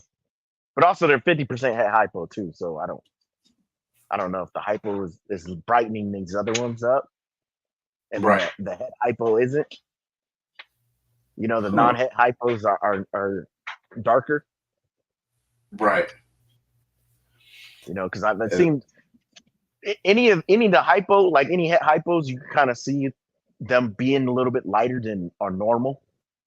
Mm-hmm. That's that one. Oh, who produced that? Yeah. I forgot. So I seen that thing, actually, but I forgot whose booth it was at.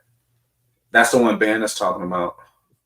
didn't That Bob one. produce the GHI Pastel GHI DG Pastel GHI DG red stripe, Mm-hmm. and it looked red stripe GHI. It was bright like that too. It doesn't look bad. No, it don't look bad at all. It don't look bad at all. It actually, because of GHI, the Super GHI, it really, really glows. It really glows. It's not just like washed out. It looks hypo-ish.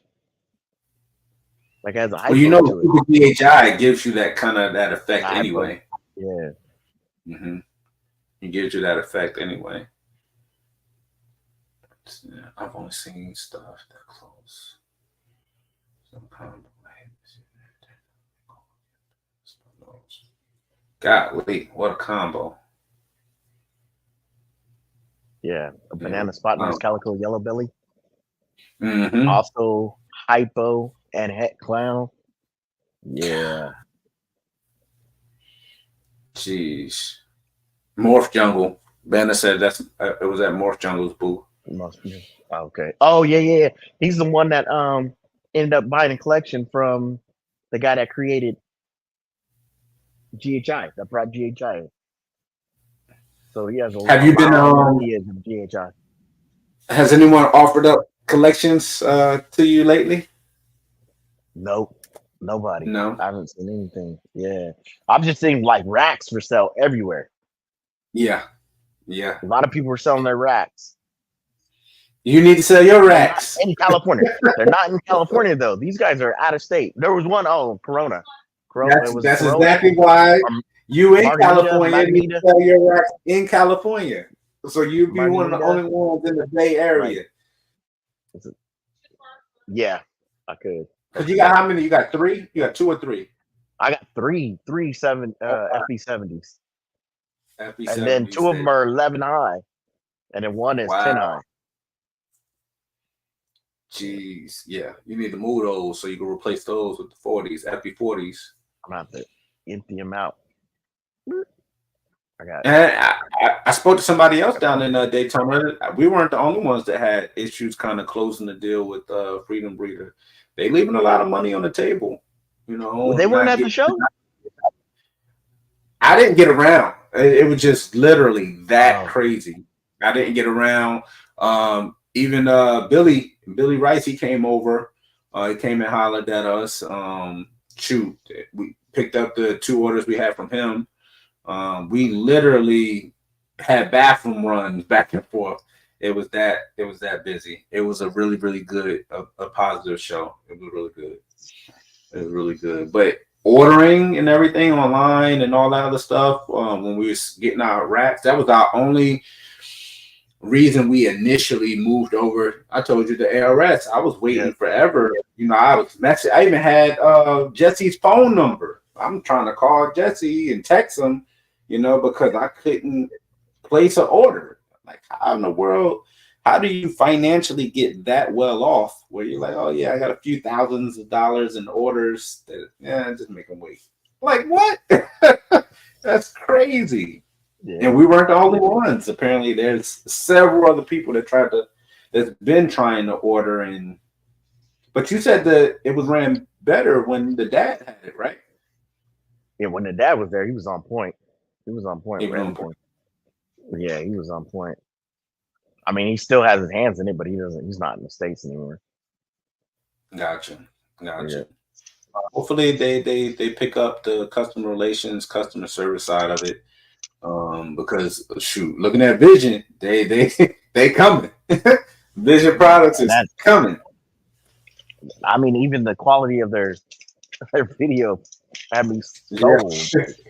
yeah. Wow, They they coming. really put that video, the YouTube together. I was like, that is Mhm. well And put when you click together on that video. link and they say, oh yeah, the shipping is included in the price. What? Shipping is included in the price, so you ain't gotta Yeah, pay and some of five, us six were hundred. $1,000, $1,700. I was like, that's not bad. Shipping Like what? included. Shipping included. Audra was like, hey, you seen this? I'm like, yeah, I seen it. She was already looking like, maybe you should When you order. sent it to me was around Daytona, so I'm like, were they at Daytona? I didn't. I couldn't even tell you. Oh We yeah, were I in, wonder if they we were like. in the back of room 2, and we were busy. And I know room 1 had to be jammed, busy. It was just packed. It was like Tinley, but with more floor space. Oh, So okay, it was yeah. definitely busy show. Yeah. And it So should that's be. Pomona. Pomona has a lot of floor space.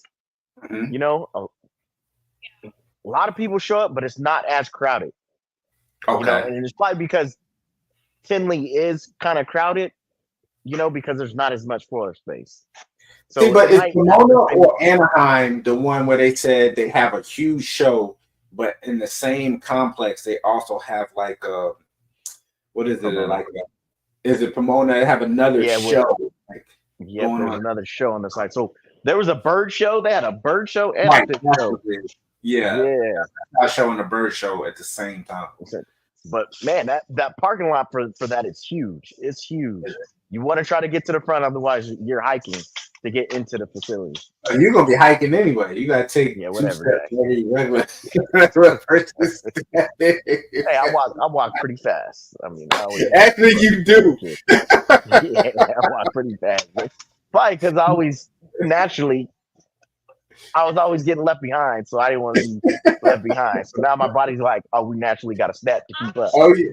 Oh, I know. I know. I was gonna hear Alicia. She's like, yeah, he be moving. There go Darren. He gone. And it probably has to do with work too, because we got to step, a lot of steps. I'm almost hitting sometimes 10 to 20,000 steps at one point. Jeez. Gotta keep them calories low, man. Keep burning them calories. Keep that weight down. But Eat here. we'll start wrapping up. I gotta go grab some grub too. Who we have coming on next? We got two weeks, which is September. Oh, it's what's his name? September 8th. Got it on the tip of my tongue. Do, do, do, do, do, do. Check with you next in 2 weeks, Sammy. But I'll definitely be messaging you next week on that mail we were talking about. Appreciate you. Cool. Appreciate you. Thank you, Frank. Appreciate you as well. Appreciate everybody tapping in and listening to us and watching us this week as we talk about various topics. This one wasn't kind of planned out that way. Again, keep Juan and his family in you guys' prayers. Hit him in his inbox and just let him know you're praying for him, praying for his family. If you have his phone number, just drop him a text message letting him know that you're thinking about him. Arvin, appreciate you. Yes. So the next one is QB Tails and Scales. Oh, okay. Okay, I follow. I pretty much watch everybody who has a YouTube, but He I watch him on he YouTube. really actually has a facility that he's building right now. Oh, he's building one. I thought he already He's had building one. one. No, look at it. I think it is, but maybe he's expanding. But Maybe. I seen a clip. I didn't watch the whole thing. But it looked like he was putting up the trusses on the building. Nice. Hey, that's like they say when everybody's folding and packing in, and they saying they had enough. You got other people that's kind of putting their heads down and Sticking digging with it. Yeah, making Don't- those leaps Don't forward. give up. Oh no, that's when you really lose. When you fold and give up, that's when you really lose. So you just gotta stay consistent and keep leveling up, moving forward. But we appreciate everybody tuning in this week.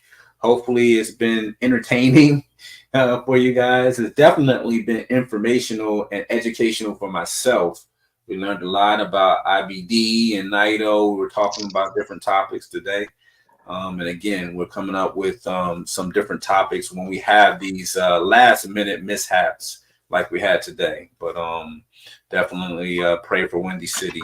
That's definitely going to be on mine all evening, probably all night.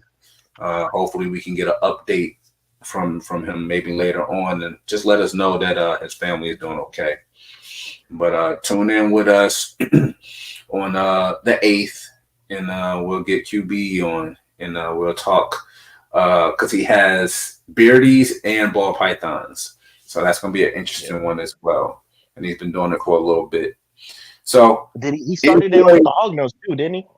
I think he started with hognose. He just tapped in with those lightly.